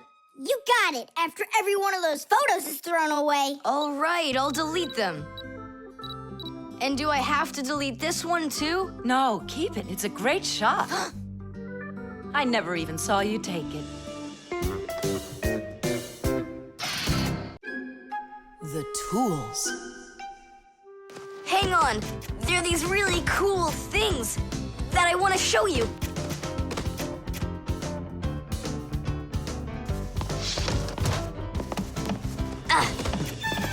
Whoa! Whoa, look how many things you got all at once. Your dad's gonna be so angry when he sees what you did with all of his tools. I'm gonna put them all right back where they were. And where were they? Open the box and you'll see. It's neat. There's a special place in there for each one of the tools. Try hammering in a nail or drilling a hole with your bare hands. Uh-huh, there's no way. But with the help of the proper tools, it's a piece of cake. But of course, that's only if you know how to use them. Tools need proper care. If the head of a hammer is loose or a drill is dull, then you shouldn't work with them. It's dangerous. And when you're done working, put the tools back in their places, or you'll be tearing your house apart trying to find them the next time you need them. Huh. The pincers go here, and the wrench goes over there. This drill bit's too long for this spot. Let's see if it fits in this one. Huh. Any idea what this tool is for? For splitting wood or carving stone, that chisels what you want to own. Wow, Simka, you're a real poet. Now try to answer this little poem. When you have a thing to measure, this round tool is quite a treasure. This tool, right? I know what it's called. It's a measuring tape. Let me measure you, Nolik. Wow, you've grown. You've almost reached 1 centimeter. Class! I also have a rhyming riddle for you. What bangs a nail into the wall to make sure pictures never fall? A hammer! I was first. And the hammer goes right here. And now I have one for you to guess. If you need to screw in screws, here's the tool that you should use. A screwdriver! I was first, again. You got it right. All right, Tom Thomas, we better hurry. We still have a lot of tools here to get sorted out. Humans, just like Fixies, use hundreds of different tools to do their work. Picking the right one depends on the task at hand. For instance, if you need to hammer in a nail, use a hammer. But you don't use a hammer for a screw. For that, there's a special tool called a screwdriver. A wrench is the tool for tightening nuts and bolts. A vise is used to hold a part in place, and a drill to drill a hole. If you need to cut a piece of wood, you should choose a saw. You could use a handsaw, for example, or a hacksaw. Different kinds of pliers can be used for snipping, gripping, or bending.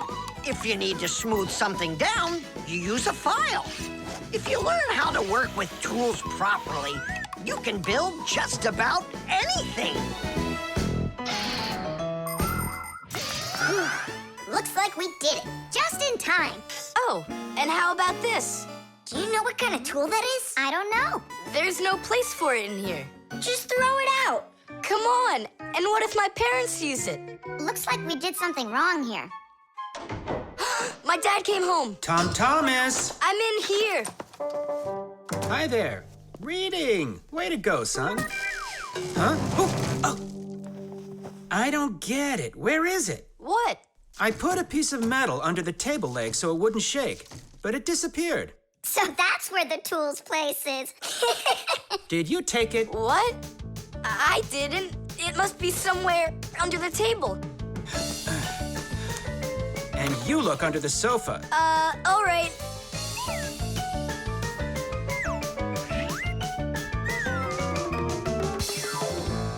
What do you think he wants? He wants us to get that metal thing out of his dad's box. Come on, let's go. You got it.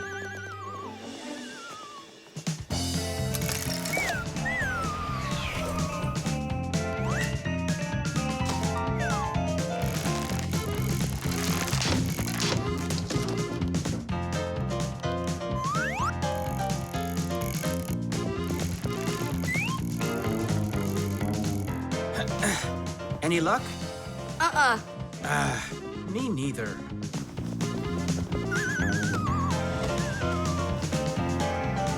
I found it, Dad.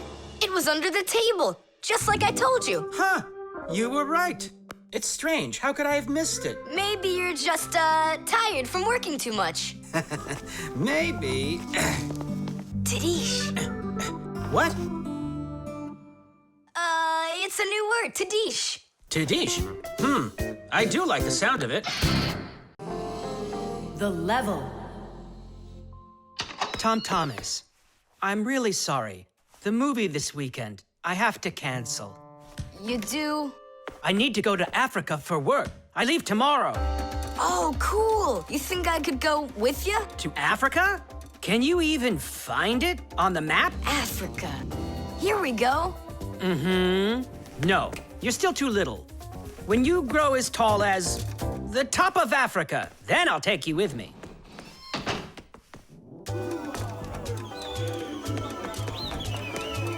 Here, there,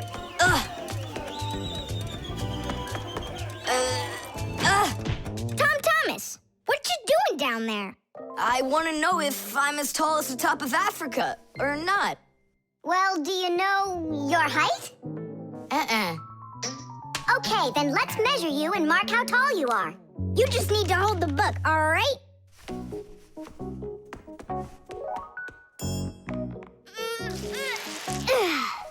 Simka, how do we measure what's higher? The top of Africa or this line over here?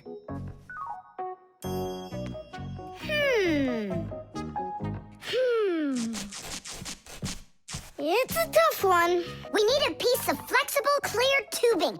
Oh, I can get it for you. I know where it is. And we'll build a simple tool to find out the answer. It's called a water level. Let's do an experiment. First, we'll pour water into 2 bottles. A little bit more into one and a little less into the other. Now we'll connect them with a tube so that the water can flow between them. You see? The water flows and flows.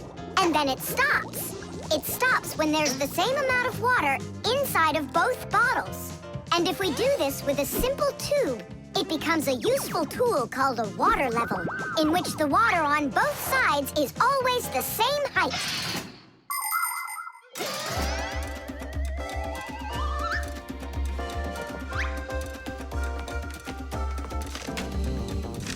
I'm gonna watch the water level on this end, all right? Be careful how you lift it or the water can get out. Nolik, what's going on? The water inside the tube is even with the line. There you go, Tom Thomas. Where the water is right now is how tall you are. And? Well, it looks like Tom Thomas isn't quite tall enough for Africa. What if we hold the tube a little higher? You can try if you want, but the water's gonna stay where it is. See? The water level on your side always stays the same as on the other side. I'm not getting that tall for a while yet. And what if we just lower the map a little? That wouldn't be honest. But it would be clever. There are a lot of great proverbs, but my favorite one is measure twice, cut once. And to measure things right, you need measuring tools. The simplest one is a ruler. With its help, we can find out the length of an object. A watch can tell us how much time has passed. A speedometer shows us how fast we are moving, like in a car or on a bike. An electric meter keeps track of how much electricity we are using. A decibel meter can tell us who is screaming or stomping louder. And a beam compass is used to accurately measure the size of a coin or a hole. We couldn't get by without wonderful tools like these. If we didn't measure the things we are building carefully, everything around us would just come loose and fall apart. Uh-oh. Dad! Dad! Look, Dad. That's strange. Looks like you are a little taller. Does that mean you'll take me with you? Yeah. Are you ready? Yay! But everyone who goes to Africa has to get vaccinated. You're okay with that, aren't you? I need vaccinations to go? Are you sure? Yeah, there's one against malaria, tsetse fly, crocodile bites. Altogether, there are 10 shots. 10 shots? Yeah, 10. Oh. Dad, you know, I was joking. After you left the room, I moved the map down. Okay, I see. And I was joking about all those shots you need. What? You mean you don't need to get shots? You gotta, just not 10. So how many? 9 of them. There's no vaccination anywhere to stop a crocodile from biting you. The clocks. Go around. Left side. That's crazy, you'll crash! No, I won't. See, I told ya. What? Huh? Nothing. Now you talk with your computer like it's your friend. Listen, that's enough playing for today. Oh, Mom, just a little more. I'll give you half an hour while I cook dinner, and that'll be enough for today with the computer.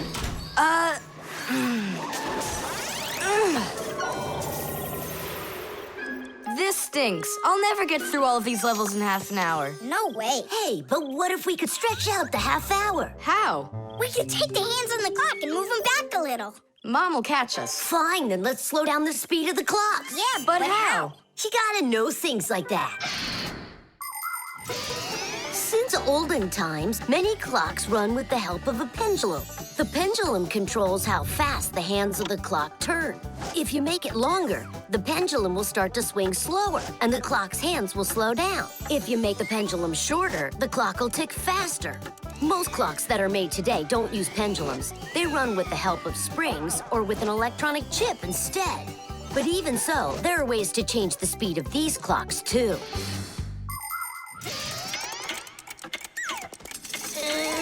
Push it! Wow, you did it!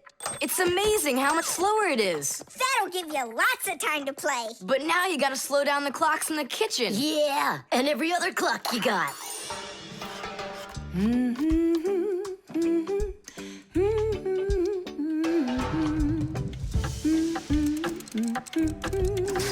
I just have to turn this to make the pendulum longer. Uh-huh. And now the clock will go slower. Tadee!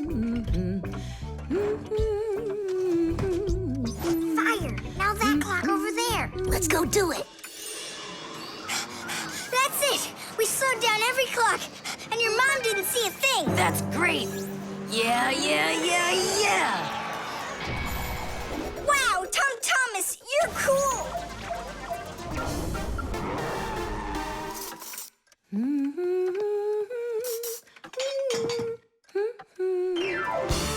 Amazing! He got another one! Awesome!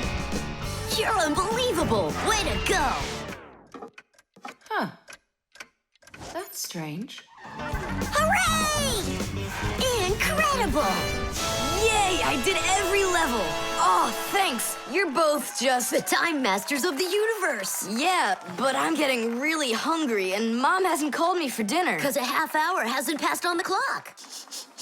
Hey, do you smell that? Something is burning.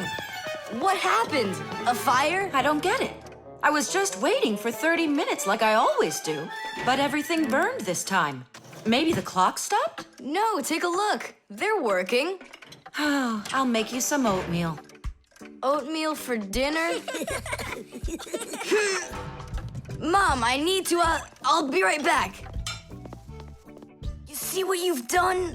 Time masters of the universe? You gotta go speed those clocks back up. Okay. We'll speed them up. They'll be caught up in no time. Humans have come up with lots of different ways to measure time. For example, if you stand a stick in the ground, you can measure the time of day by watching where its shadow falls. That's a very simple clock called a sundial. Another simple and ancient clock is a water clock. It keeps track of time by measuring how much water has poured out of it. And if the clock uses sand instead of water, it's called an hourglass. But humans weren't able to accurately keep track of the time until they invented mechanical clocks. They come in all sorts of sizes, from grandfather clocks to watches worn around the wrist. Today, we also have easy-to-read and accurate electronic watches and clocks. But the most accurate clock of them all is the atomic clock. It tells the entire world the exact time.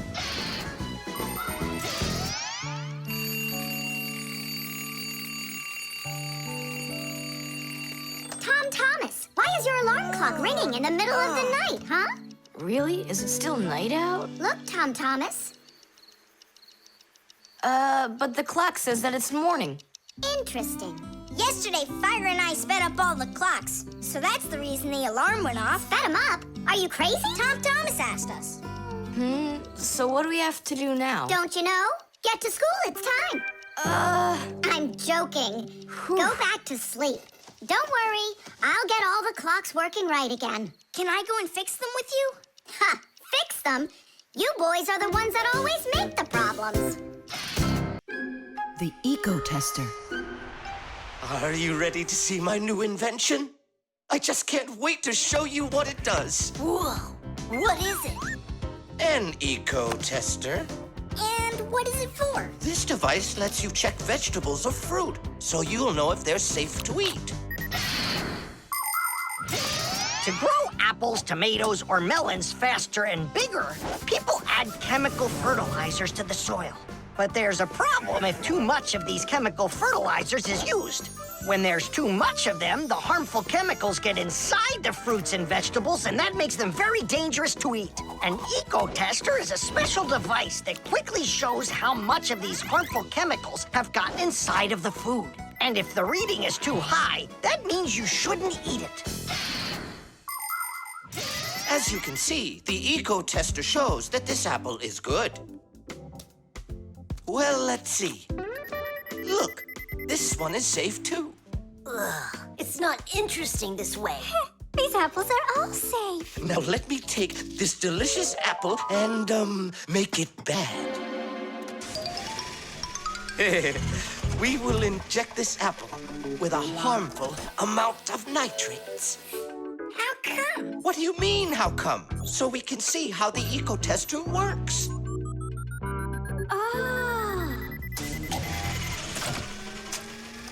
Whoa! Aha! So you see, the eco-tester clearly shows this apple is poisonous and can't be eaten. Is it only for apples or for any kind of fruit? Any fruit or vegetable. I can get a watermelon to show you.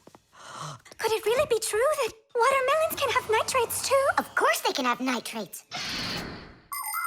Humans often act without any concern for nature. The waste from factories, airplanes, cars, and cities causes tremendous damage to nature. Species of plants and animals disappear. Air, water, and soil become polluted. And many other kinds of ecological problems appear. And humans shouldn't think that ecological problems are just nature's problems. Because when humans harm nature, they are also harming themselves. People breathe in the dirty air, drink polluted water, and eat food grown in soil contaminated with chemicals. If humans don't want to drink milk filled with poisons, and they want to eat ecologically clean fruits and veggies, then they must learn to treat nature as their friend. Hey, why don't we test these apples ourselves? Nolik, help me out.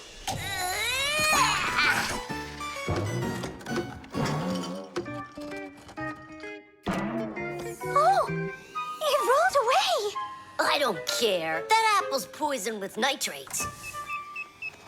Oh, apples.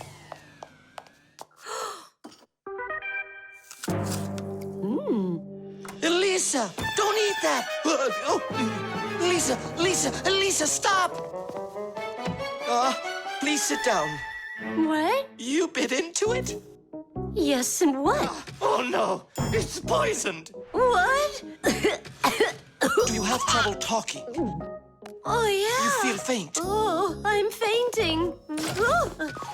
Lisa, hang in there. What?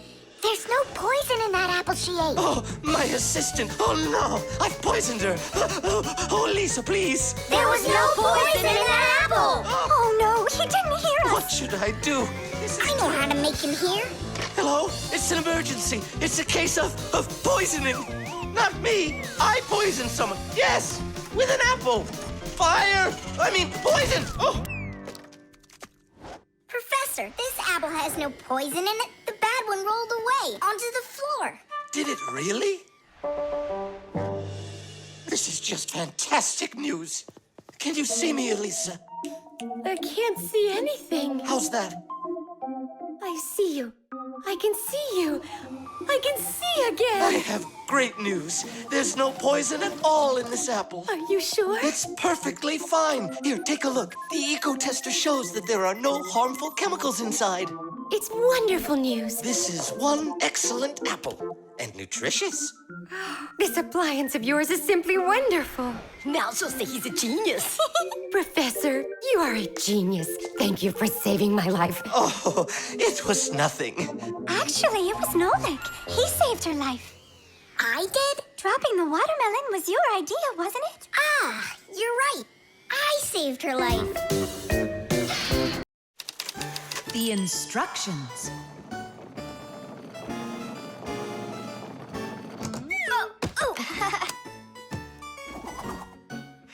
It doesn't work. Try putting it in the other way. Did you read the instructions? Why would I? Instructions are for dummies. Yeah, instructions are for dummies. All right. Oh, what's going on? Whoa! My battery! Instructions teach us how to do things right. Instructions for a piece of furniture explain how to put it together. With the instructions for a television, we can adjust the picture and sound the way we like them. Printed on a box of oatmeal are the instructions for how to cook it. The instructions for medicines tell us what the medicine is for and how to safely use it. So always read the instructions if you want to do things right and avoid a lot of problems. I found it. Here it is. Here you go, Tom Thomas. Whoa. We got you a new chair, but it has to be assembled, and I'm afraid it'll be a little bit difficult for you. No, it won't. Don't worry, Dad. I'll do it. Finish before dinner, and we'll get ice cream tonight. A creamsicle. 2, okay? First, assemble the chair. Tom Thomas, can I help you put the chair together? Come on. Hey, first you two need to read the instructions. Ah, Simka, stop being such a bore. What, like I haven't seen a chair? Or like I haven't seen a chair?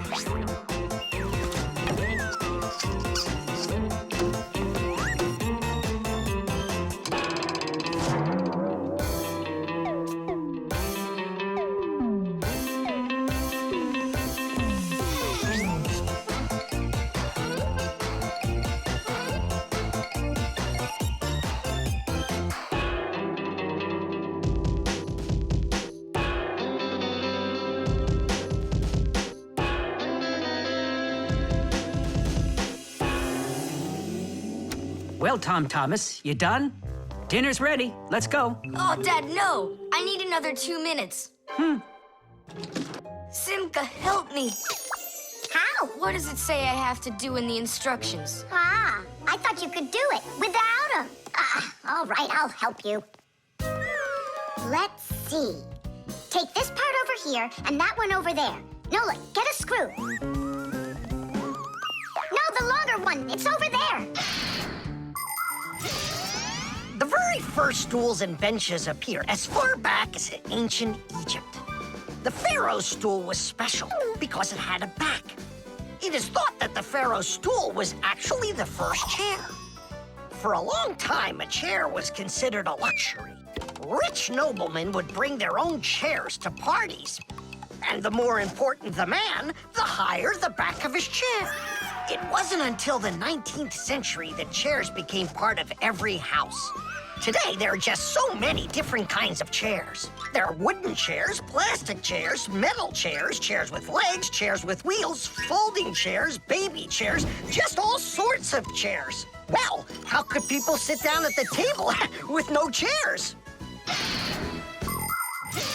Ooh, I think we'll make it. Screw it in, quickly. Nolik, we need one more screw. But there aren't any. There is. You gotta find it. I already looked everywhere. Tom Thomas, time's up. Nolik, you have to help. How? Just for a minute, that's all. Turn into a screw. If it's only a minute, I'll do it for you.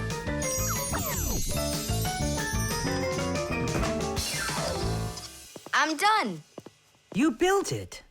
Huh. Great job, son. Mom, see how I won the bet. Can you believe it? He put the chair together. You're so brilliant. Go on, have a seat.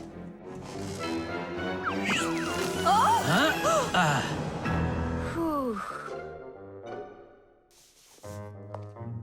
Now I see. You missed a screw. But I screwed it in. It must have what? Must have what? Look. Here it is. Now this screw's not going anywhere. And that ice cream you won? Well, you just lost it. Well then, Mr. Chair Builder, time for dinner? Yeah, in a sec. Where is that Nolik? He ran away. What a traitor. No, he's not. He promised you he'd become a screw for just a minute. And the minute was up. Well, where is he then? Over there. He's studying the instructions for the clock. Hey, Tom Thomas, it says that we put the wrong kind of battery into the clock. We should have used that kind. You see, Tom Thomas? If you don't want to be a dummy, instructions are for you. The wires. Quiet down. Get ready for your lesson. Be quiet. Quiet down, please. Oh, it's so hot here. In today's class, we'll learn about... Whoa! What was that, huh?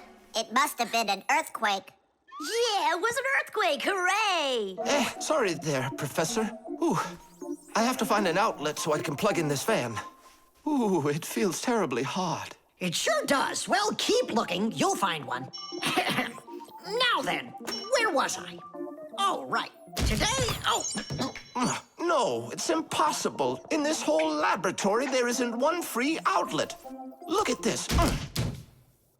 Just pull out one of these wires and then you'll have a free outlet. I can't. I fear I could pull out a plug for something important. Volt himself would get all tangled up in these wires. Whew. Don't worry about it, Professor Eugenius. We'll find a free outlet for you. that's right, my colleague. A cup of tea will do you good, so just go relax. Thank you, my colleague. And as always, I'm eternally grateful. Fixies have opened schools for their children in all sorts of different places, like factories, stores, and warehouses. Anywhere where there's lots of machines and appliances and places to hide from humans. And this is where we hold our school, right here inside the laboratory of Professor Eugenius. It's a fantastic place for me to hold class. Every day, new devices, materials, toys, and even food are brought here for examination. And there are lots of scientific devices and tools to study here as well. But most importantly, we never need to hide from the head of the laboratory. Because my colleague, Professor Eugenius, is someone I'm proud to call a friend. He loves Fixies, helps us anytime we need, and will never let our secret out. What should we do first? We have to start out with pulling apart these wires. That'll take a second. Over here! No, here. Nolik, come help! Let's do this. Come on, come on, come on, come on, come on. Just one more time. Stop it! I can't get out! Loosen the wires! We need to pull out this one! Stop this nonsense, will ya?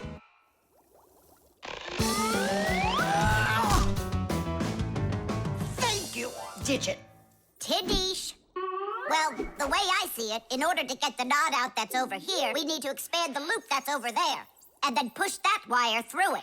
And then do it again from the other end. That's it. Very good, girls. Hey! Now pull it hard. Perfect.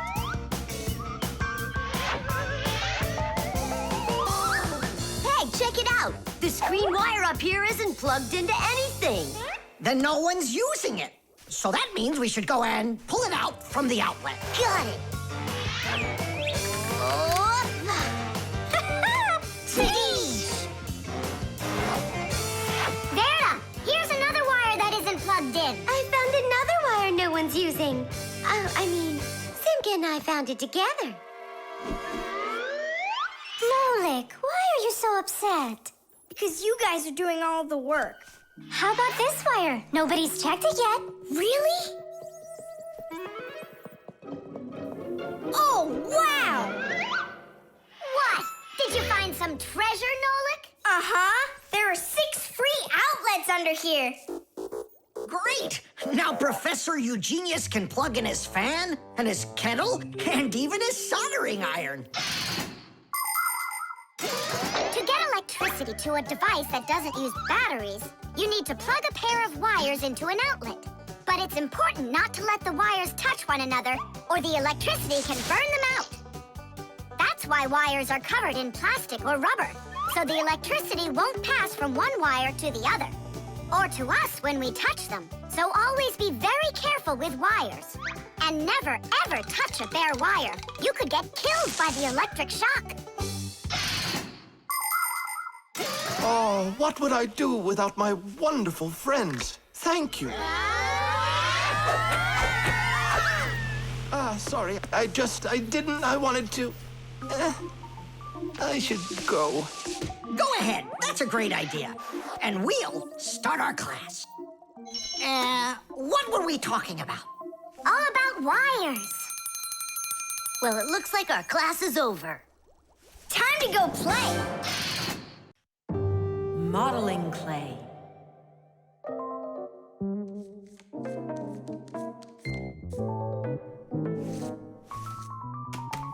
All done.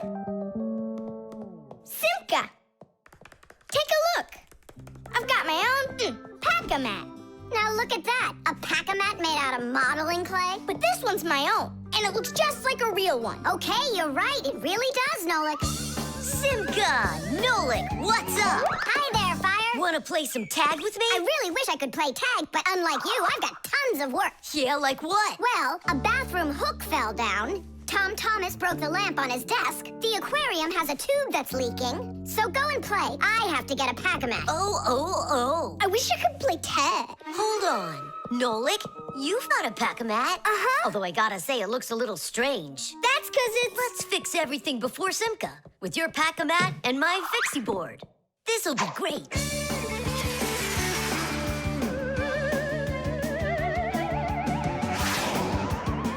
So where is that hook that fell down? All right. Nolik, get out some sticky stuff. From where? Obviously, from out of your pack-a-mat. But it isn't real. I made it out of modeling clay today. Out of clay? Well, it totally looks real. Long ago, back in the Stone Age, people learned how to use clay to make their dishes and sculptures.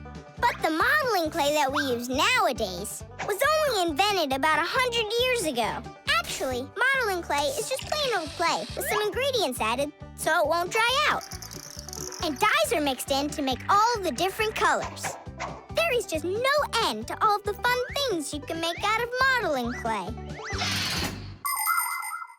I got an idea. Go on, turn around. What are you doing? Grabbing glue out of your pack-a-mat. All right, get up here. Will it stick? Yeah, of course it will. Let's go and fix the lamp.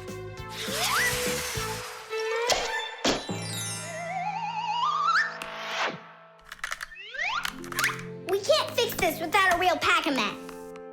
Yours will work just fine.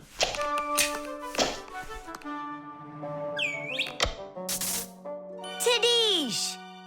So, what else did Simka have to fix? The aquarium. Hop on.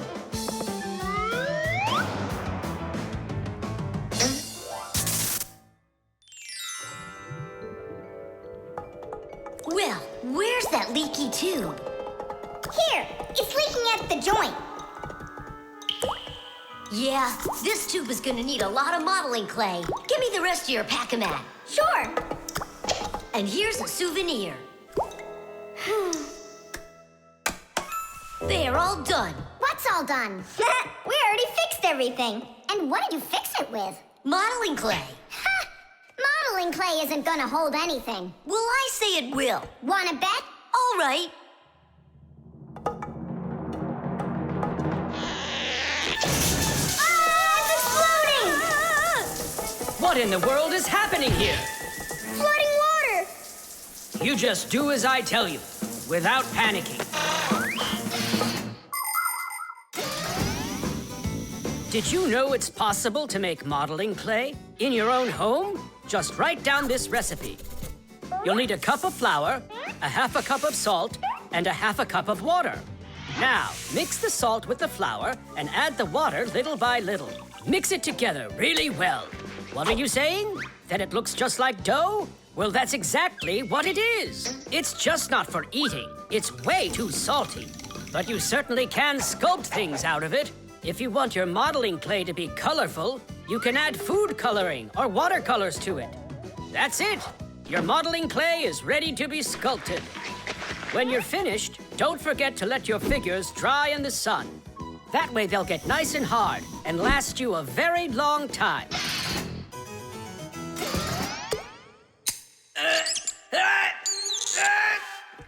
Phew. We almost didn't make it. And did you fix the lamp with that modeling clay? Uh-huh. And the hook, too. That That was not a good idea. But it was really quick. Hey, that's true. That's why I want to give a medal to you. You're heroes. For real? Of course you are. And here it is, your medal. But it's made out of modeling clay. Your reward fits your heroic deed. The vent. Tom Thomas. Tom Thomas. Okay.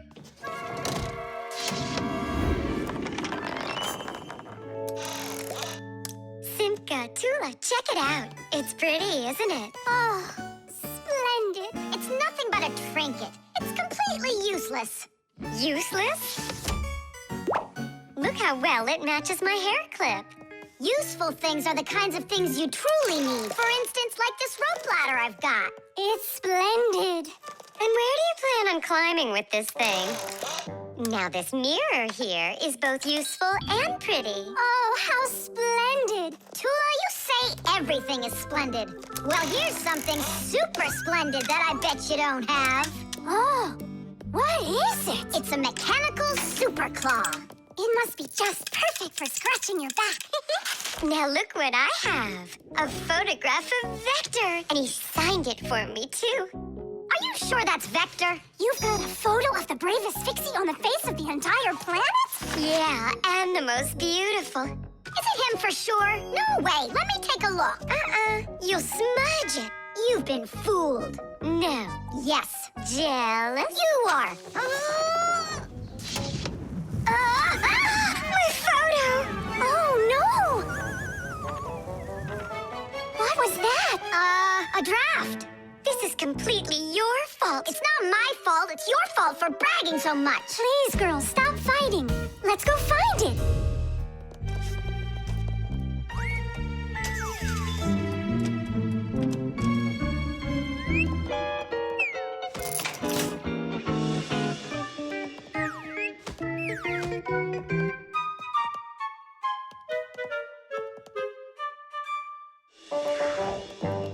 It's just horrible to lose a picture signed by the most famous Fixie ever. It will be horrible when that picture of a Fixie is found by humans. So where could it be? I know how we can find it. Exactly. We'll blow a bubble and watch which way it goes as it floats away. We'll follow it and find your picture. Do you know why you can blow bubbles out of soapy water? At the surface of any liquid, there's an invisible film that is very thin but very strong. If you want to see it for yourself, fill up a glass with water all the way to the very top. Now you need to take a coin and carefully drop it into the water sideways. Then drop in another coin, and another, and another. You'll see that the water doesn't pour out, but rises up and forms a hump. That's because the water at the top sticks together. Why? Because of a force called surface tension. Thanks to surface tension, water can form drops. It also helps us blow soap bubbles, because when we add soap into the water, the film gets even stronger, but still not strong enough to stop the bubbles from bursting. Okay, it's ready. Now we need to blow. Do it together. And... I don't think this way's gonna work.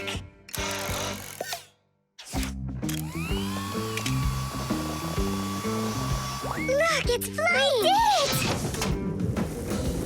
The vent! Of course! Why didn't I think of that before? Have you ever seen holes in the bathroom or kitchen that are covered with grids? Well, those are called vents. And behind the vent is a long pipe called an air duct. Unpleasant odors and musty air can be forced into the ducts and sent out of the house. And if you want that old, stale air to leave the house even faster, open a window and let in some of the fresh air from outside. Keep the air in your home as fresh as it can be. Hey, take a look! It got stuck over there! Get it before it flies away! How can we grab it? What do you mean? Don't you remember what I've got? Teesh! mechanical claw and your fantastic ladder. Then here you go, a present for you. Oh, thanks, it's just great. And I want to give you this. Oh, gee, it's just splendid. Simka, are you here? Huh, what you got there, Simka? A little mirror. It's pretty, don't you think? Oh, you girls. You're all the same. The motion sensor. This part has to be replaced with one that's new. I've got an idea. How about we run to the warehouse and get it? Because you don't have time to go there. And that way you can keep on working. All right, then. Only remember the code for the part. A8375. I'll remember it for sure.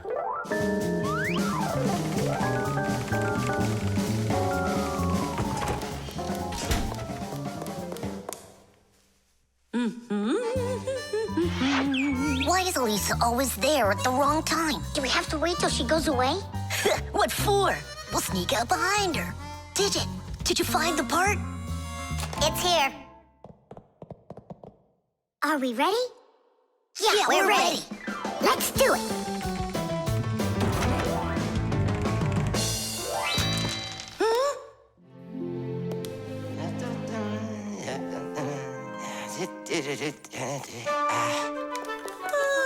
Professor Eugenius, you're in here. Do you know why this door just opened?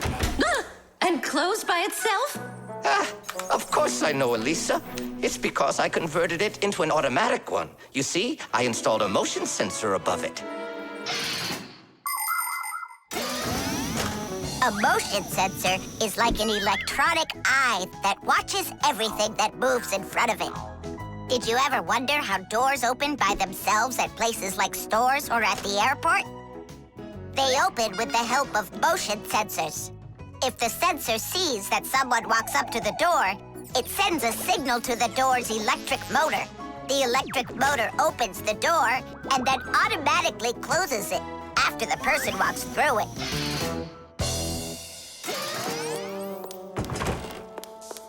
That man is just astounding. Only a bit untidy.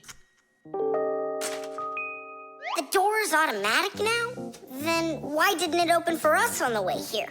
Because we're too little for that motion sensor. But the part's bigger than we are. Big enough for the sensor to see it. Then how do we get in there? We can fool that thing if we stay close by the wall. Now let's keep this as close to the wall as we can.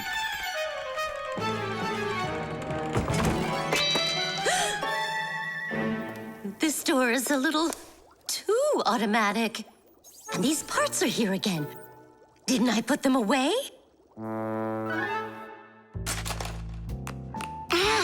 The sensor still noticed us. Here's what we gotta do. Let's break it. Why do we gotta break it? All we have to do is deactivate the unit. Sensors are used to help people in all sorts of different situations. For instance, motion sensors notice when someone is moving so they can automatically open a door or turn on a light. Some automobiles are equipped with rain sensors. If it starts raining or snowing, the sensor automatically turns on the car's windshield wipers. There are also sensors that react to how much light there is. In the evening, when it gets dark, light sensors can be used to turn on street lamps. And in the morning, when it gets light again, the sensor switches them off. A smoke detector can sense when there's smoke inside. The sensor can be used to turn on a fire alarm or even an automatic fire extinguishing system.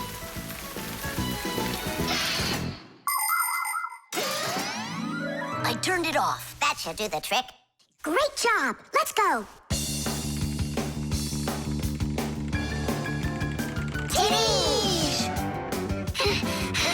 Professor Eugenius, mission accomplished. Well done, Fixies. Actually, not that well. This part here is A7583. Uh-huh. And I asked for A8375. Digit, didn't you say you knew the code number? I did know it, but somehow forgot it. Digit, I can't believe that you forgot it. All right, we'll just have to go out one more time. Thanks, but no thanks. I'll get it this time. I forgot to warn the professor that we've turned off the sensor. And I'm afraid he's expecting that the door will automatically open up. Professor! Stop!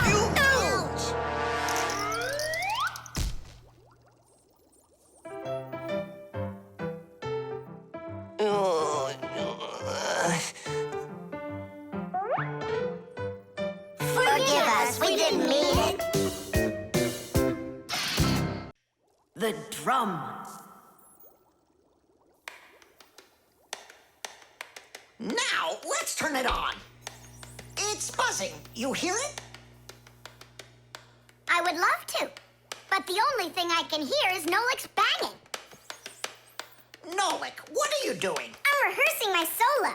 Nolik's the drummer in our rock band. Didn't you know that? Why don't you go and rehearse somewhere else if you wouldn't mind? Yeah, all right. I just can't work like this. Nolik, stop it, please. Oh, my head is just splitting.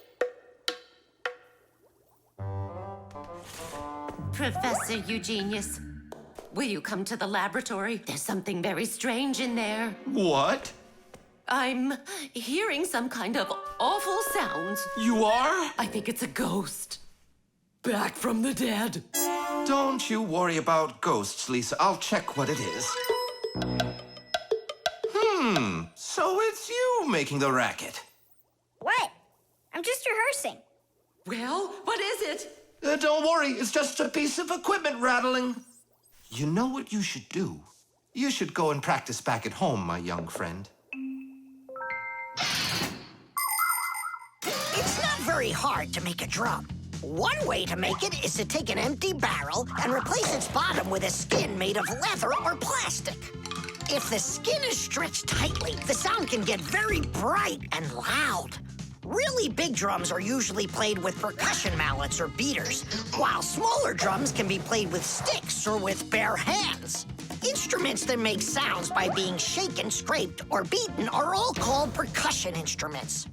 There are lots of different percussion instruments, like the small hand drums that are called bongos, big shakers with handles called maracas, cymbals made out of metal. Now those really make a lot of noise. And there's tambourines, ratchets, and even spoons. That's right! People can make music using spoons as a percussion instrument. Tom Thomas, do you think I could practice my drumming here? Yeah, go ahead. I've just got some homework to do. I can do that, and better than you can, too. And what if I play like this, huh? Then I'll go like that, or like that.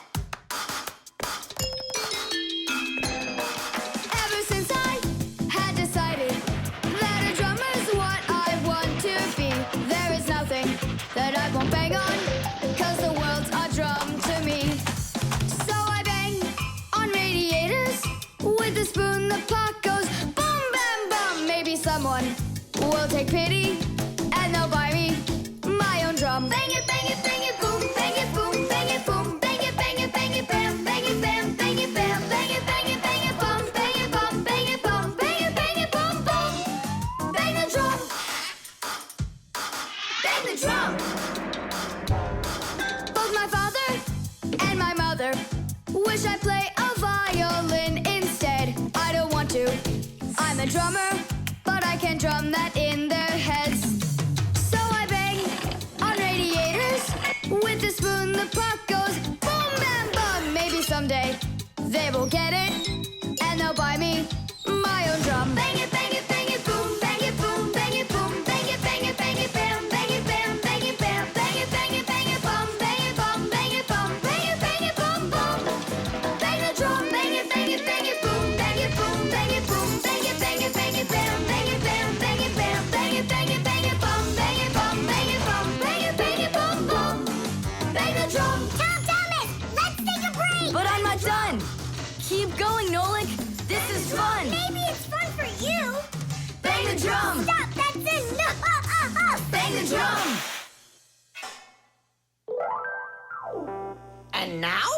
let's turn it off. Can you hear that? It stopped buzzing.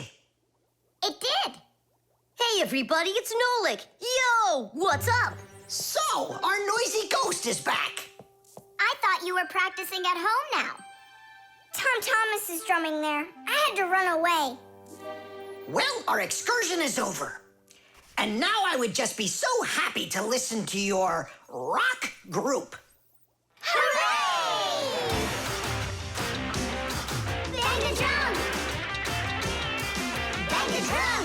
Come on, not so loud! Bang the drum! Did you say something? Bang the drum! I beg you, not that loud, please! The Draftsman. Pew! Huh? What? Hi there, Tom Thomas. What are you drawing? I'm not drawing. This is called drafting. What's the difference? Tell me, is that a circle? Sure is. And that? It's a circle, too.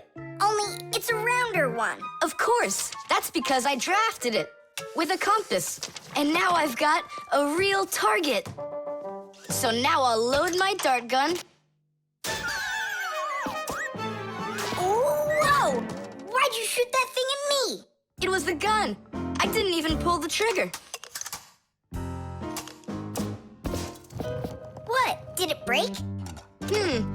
Let's open it up and see. There. This little part broke. Let me go find Papoose. He can help you. He can make another one. A brand new one. Wait, I can draft a technical drawing. Will Papoose understand how to read one of those? Are you kidding? Papoose is an expert at everything.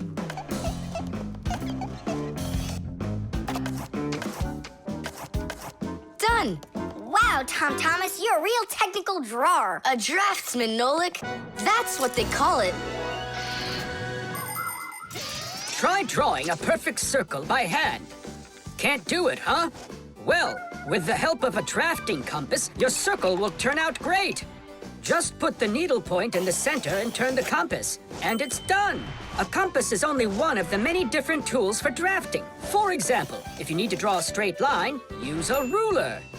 And if you need to draft a frame for your picture, you can use a triangle. First draft one side, and then the other.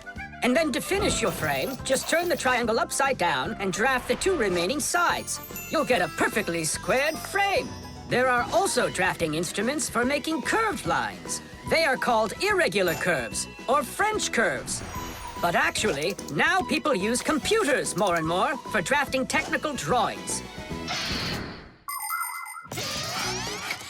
Papoose! Huh? What happened? We really need your help. One of the parts broke in Tom Thomas's dart gun. Could you make it? What kind of part exactly? Look, here's a technical drawing.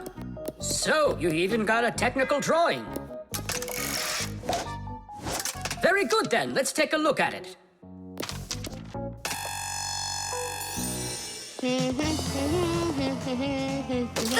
Here you go. Super. Let's see. It's not gonna work. You see, it sticks out here on the side. I need to draft another technical drawing. Papoose! Huh? Nolik, you scared me again. Forgive me, but the part has to stick out over on this side. And you're sure that's all? That's all, for real. Tom Thomas, it's done. Listen, while you were gone, I realized that the part needs to have a hole right here.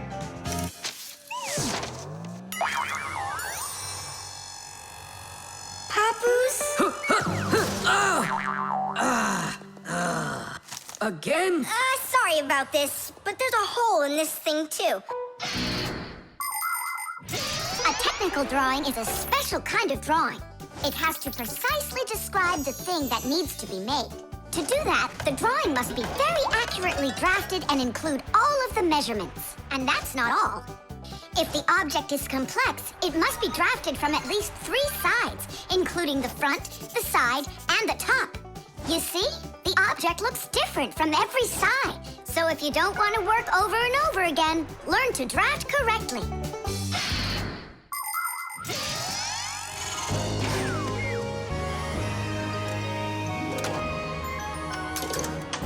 And boom. It works. Bullseye! And all thanks to our technical drawings. Yeah, after 3 tries, right? Some draftsman you are. Now I can draft all sorts of technical drawings. Even one of you if you'd like. No, don't bother. Hey, Great. that tickles. Now do me a favor and turn. Hey, what are you doing there? Just stop. What's going on? Now I think I got it. It's done. And what's that circle for, huh? That's the top view. You know what, Simka? That's what you really look like from up here. Nolik, take this over to Papus. He can use it to make another Simka. No thanks, Tom Thomas. For me, 1 Simka's enough. The chick. Professor Eugenius is making breakfast. Only the eggs will never get cooked at this temperature. What are you doing? You can't heat up these eggs to temperatures that are this hot. Why can't you? The chicks, you'll kill them. What chicks? Where? This appliance, do you even know what it is? I thought it was an egg cooker. You thought it was an egg cooker? Listen up. I do not want to see you around this thing. Not anywhere close. Got it? I won't get close to it. But Grampus, we don't even know what this is for. It's called an incubator. To help her chicks hatch, a mother hen sits on her eggs for a long time, keeping them warm with the heat of her body. An incubator is a device for hatching chicks that is used in place of the mother hen. It's always nice and warm inside, just like under a chicken's wing, but not too hot. An incubator can even turn the eggs so they get just the right amount of heat all over. Chicks that are hatched in an incubator are no different from the chicks that are hatched without them. Fire! What? This thunderstorm is really scary. Let's be scared together. I'm not scared at all. Me neither, I was joking. Just joking with you. What do you think? Are the chicks scared in there? Holy moly! Wow, that was a big one. Even the electricity got turned off. The incubator turned off too. And the temperature is dropping. And for little chicks, is that bad? I'm sure it is. It's cold in here. These chicks need help, and Grampus isn't around. Then we're gonna have to save these chicks without him. Nolik, get the door open. Help me. I can't. Grampus said I can't get near the incubator, so try opening it yourself. I can't do it. And I can't help you. But the chicks are going to die of cold. Let's just do it. But don't you go and tattle to Grampus. I promise. Hooray! It's a bit early for hooray.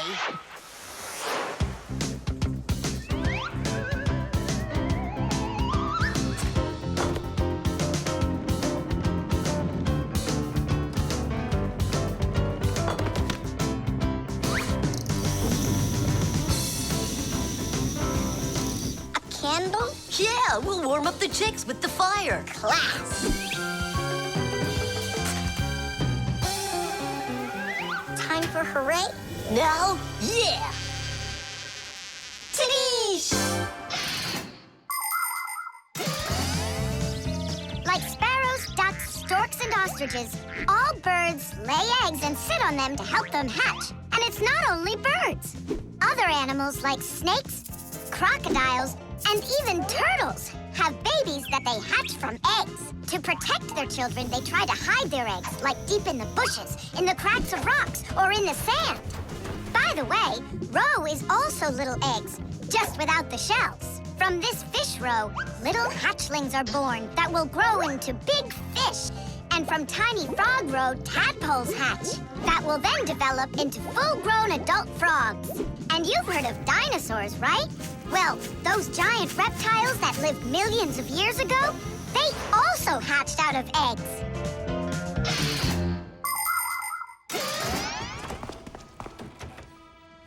What happened to the electricity in here? It's a blackout from the thunderstorm, I guess. This is just awful. My incubator. Someone lit a candle, and the temperature is normal. So who put the candle in there? Tell us right now. Nolik, don't be a tattletale. It was me. By yourself. By myself? Of course yourself. I wasn't allowed near it. Well, yeah, he wasn't allowed near it. All by yourself. Then well done. You saved the chicks. Our hero. So, Fire, follow his example. And you, Nolik, accept our heartfelt thanks. Look inside. They're starting to hatch. All right, Fire. Come take a look. Now I'm allowing you.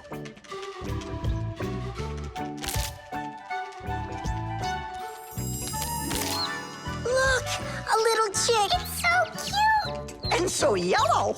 Look at him. What a little sweetie. Fire. What? Well, I really know who saved him. Tish. The baby monitor.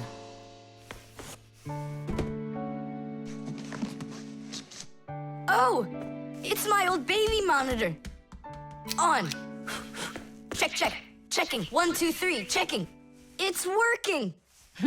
Why don't we give it to the Johnsons? They just had a baby the other day. This is mine, and I'm planning on using it. Aren't you a little too big for it? No, I'm not big at all. Well, I didn't realize that you're still a little boy. And a greedy one at that. They're never gonna notice this. Hey, Fixies, are you here? We're here now. Why did you call us? I gotta show you how I turned into a mind reader. I find that just a little hard to believe. Okay, then I'll show you. I'll leave you alone, and then you'll hide this button wherever you want. Then I'll come back and find it. You got it. So where's a good hiding place? Well, we gotta think of one. Right here, under the keyboard. Great. Go on, Nolik. Come on in. We're ready for you. And now, I'm going to read your thoughts. Here I go. You hit the button here. Look. Ta-da! He really does read minds. Oh, that was a lucky guess. Bet you can't do it again. Well, I bet you I can. We're gonna have to be sneakier. Verda, she's the most beautiful girl in our class. She knows it too, and doesn't hesitate to use it. She can even be a bit sneaky, like when she needs help with her homework. Then Digit suddenly becomes her best friend. But if she doesn't want to carry her pack-a-mat, she'll say, "Fire, please help me. You're just such a strong Fixie." But all us boys like her just the same. Digit does, and Nolik does, and I guess I do too. Although, I really like Simka more. Or maybe Verda. Or both of them. I haven't decided yet. Verda can be difficult and even bossy sometimes. But one thing I know for sure, Verda's a good friend. A friend that'll always come help. Well, that is if she's able to pry herself away from the mirror. I think that we should throw it down into this pencil cup. But then we concentrate on another place. That is good, but it won't work, Fixies. Come on in.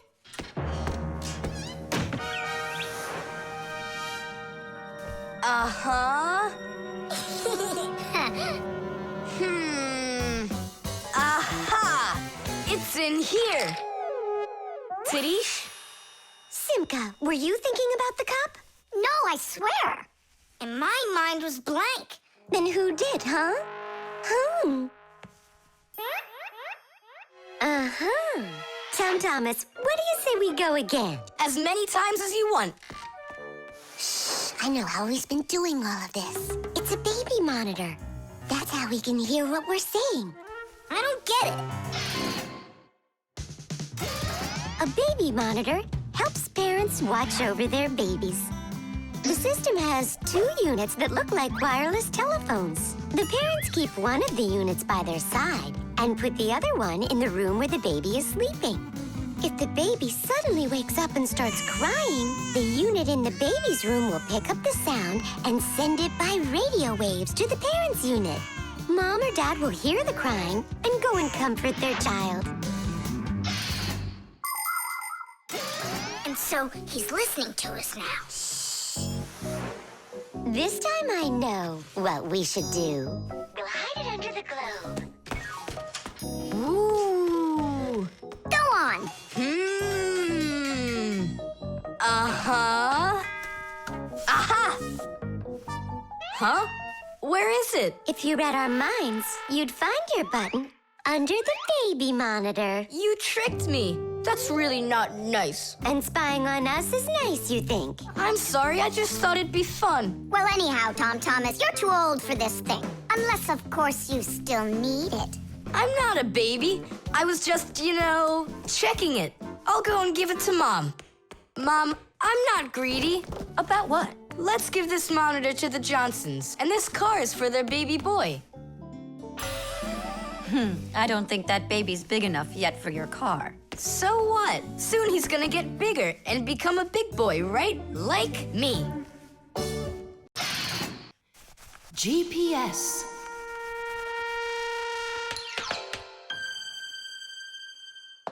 And 3, 4. Stop! Who goes next? I'm next. 5. 1, 2, 3. 3. And... Wait, I gotta choose a route. Should I go here or there? choose already. Nolik, what are you doing over there? Nothing at all. Just waiting at my place. Good, and don't get off it. Well, Fire? What was that? The alarm on my Fixie tab. Oh, our lesson's about to start. Hurry! What about the game? Later!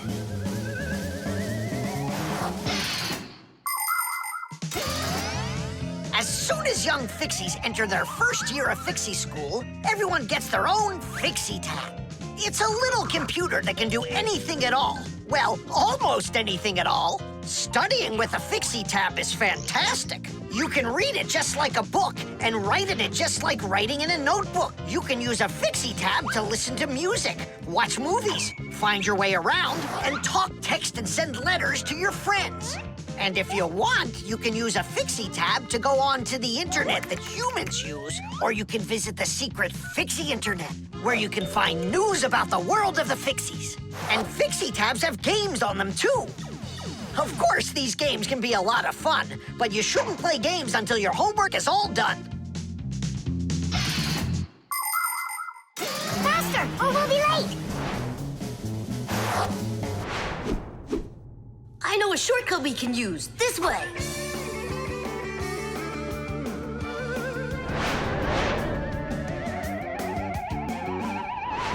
Now which way do we go?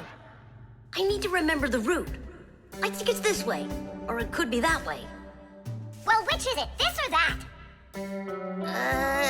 I have no clue. Uh-huh. So what's our plan? We'll go back and start again. We flew in from there, right? No, I think it was there. That's not how we flew in. It was there. I think we're lost in here. Uh-oh.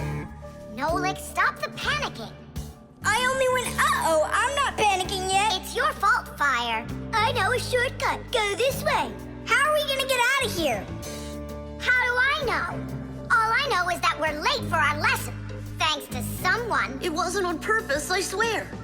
Now Grandpa's will punish us. What's going on? Well, I think I found a way to get out. Which way? Right here. I forgot that inside of my Fixie tab is a GPS navigator. Class. What's a navigator? A GPS navigator is an interactive electronic map that can help you find your way around. The navigator can figure out where you are by using signals that are sent to it from satellites. All you have to do is type the address of the place you want to go into it, and the GPS can figure out a route to get you there. And then it helps you as you go by telling you where and when you need to turn, so you can easily get to your destination. Let's see. Right now, we're here.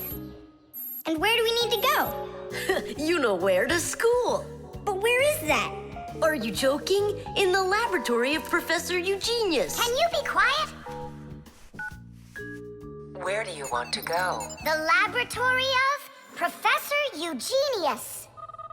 Please wait while I chart out the route. Ha! It did it!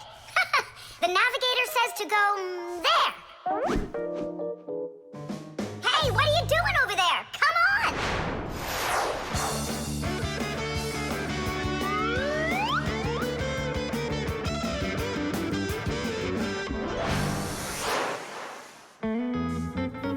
And if you happen to go off route, the navigator will give you a different way to... Well, you finally made it. Unfortunately, you missed an important lesson today. We got lost. Forgive us. In case you're wondering, we were studying navigators. And you know what? We just used a navigator to get here. Yeah, it showed us the way we had to go.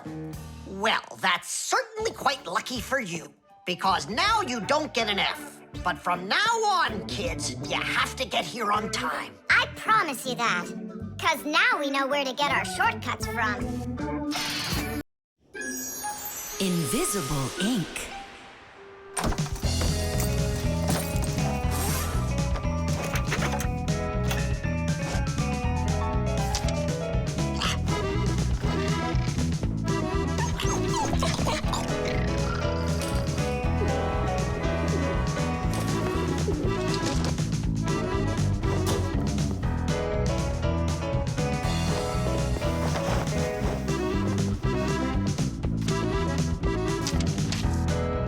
To Tom Thomas.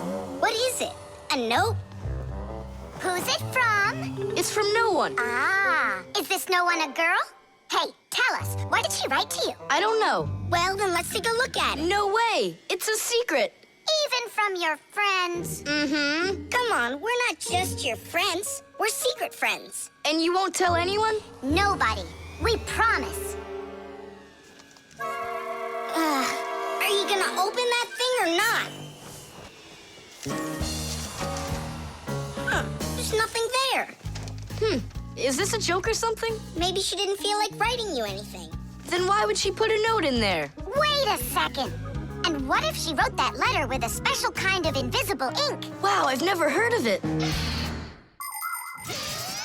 If you want to keep what's written in a letter secret, you can write it with a special liquid called invisible ink or security ink. You can make invisible ink yourself by mixing lemon juice, milk, or baking soda with water. Then just dip a stick or a brush in it and write on a plain piece of paper, like this. You can't see anything, right? To make the invisible ink visible again, the paper needs to be warmed up with something like an iron. But that's a secret. Well, Simka, you might be right. Only what about the iron? I can't use it. But your mom can, and right now she's doing the ironing. Yeah?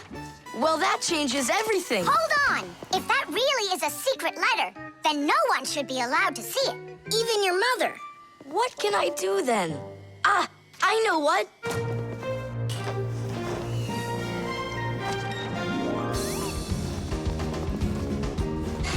Mom, can you iron my shirt too, please, will ya? What's wrong with it? There's nothing wrong, it's just that the pocket's wrinkled. Ah, sure, I'll do it. Since when did you start worrying about things like this? All done. Thanks, Mom. That should do it. What? What is it? Huh? Tom Thomas, I really like you. Katya. Katya's in love with you, isn't she? And what about you? Do you like her? I don't know. She does get straight A's. You like her. You and Katya kissing in a tree. Nolik, stop your teasing. Well, are you gonna write her back? You think I should? Of course, silly. I'm scared that someone will see it. Then why don't you write it with invisible ink like she did? Yeah, go get a lemon. Nowadays, it isn't very common for people to write letters by hand and send them by regular mail. Today, people mostly send letters through the internet.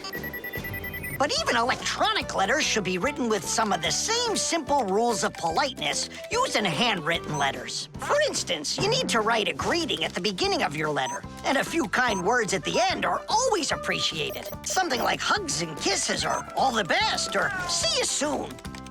And before you send off your letter, it's best to read it through to check for any mistakes. And one more thing. If you receive a message from someone, don't take too long to answer them, because they might think that you'd forgotten about them, and that can hurt their feelings. To say it simply, when you write, be polite.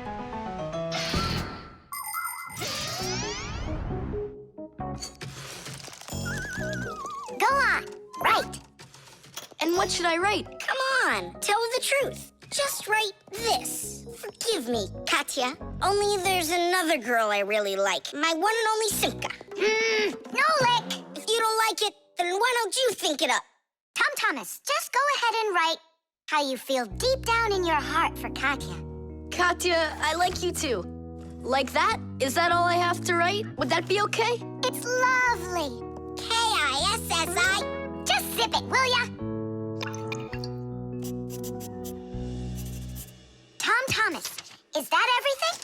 And did you make sure to check that you didn't make any mistakes? No, but I'll check right now. Huh. All the words disappeared.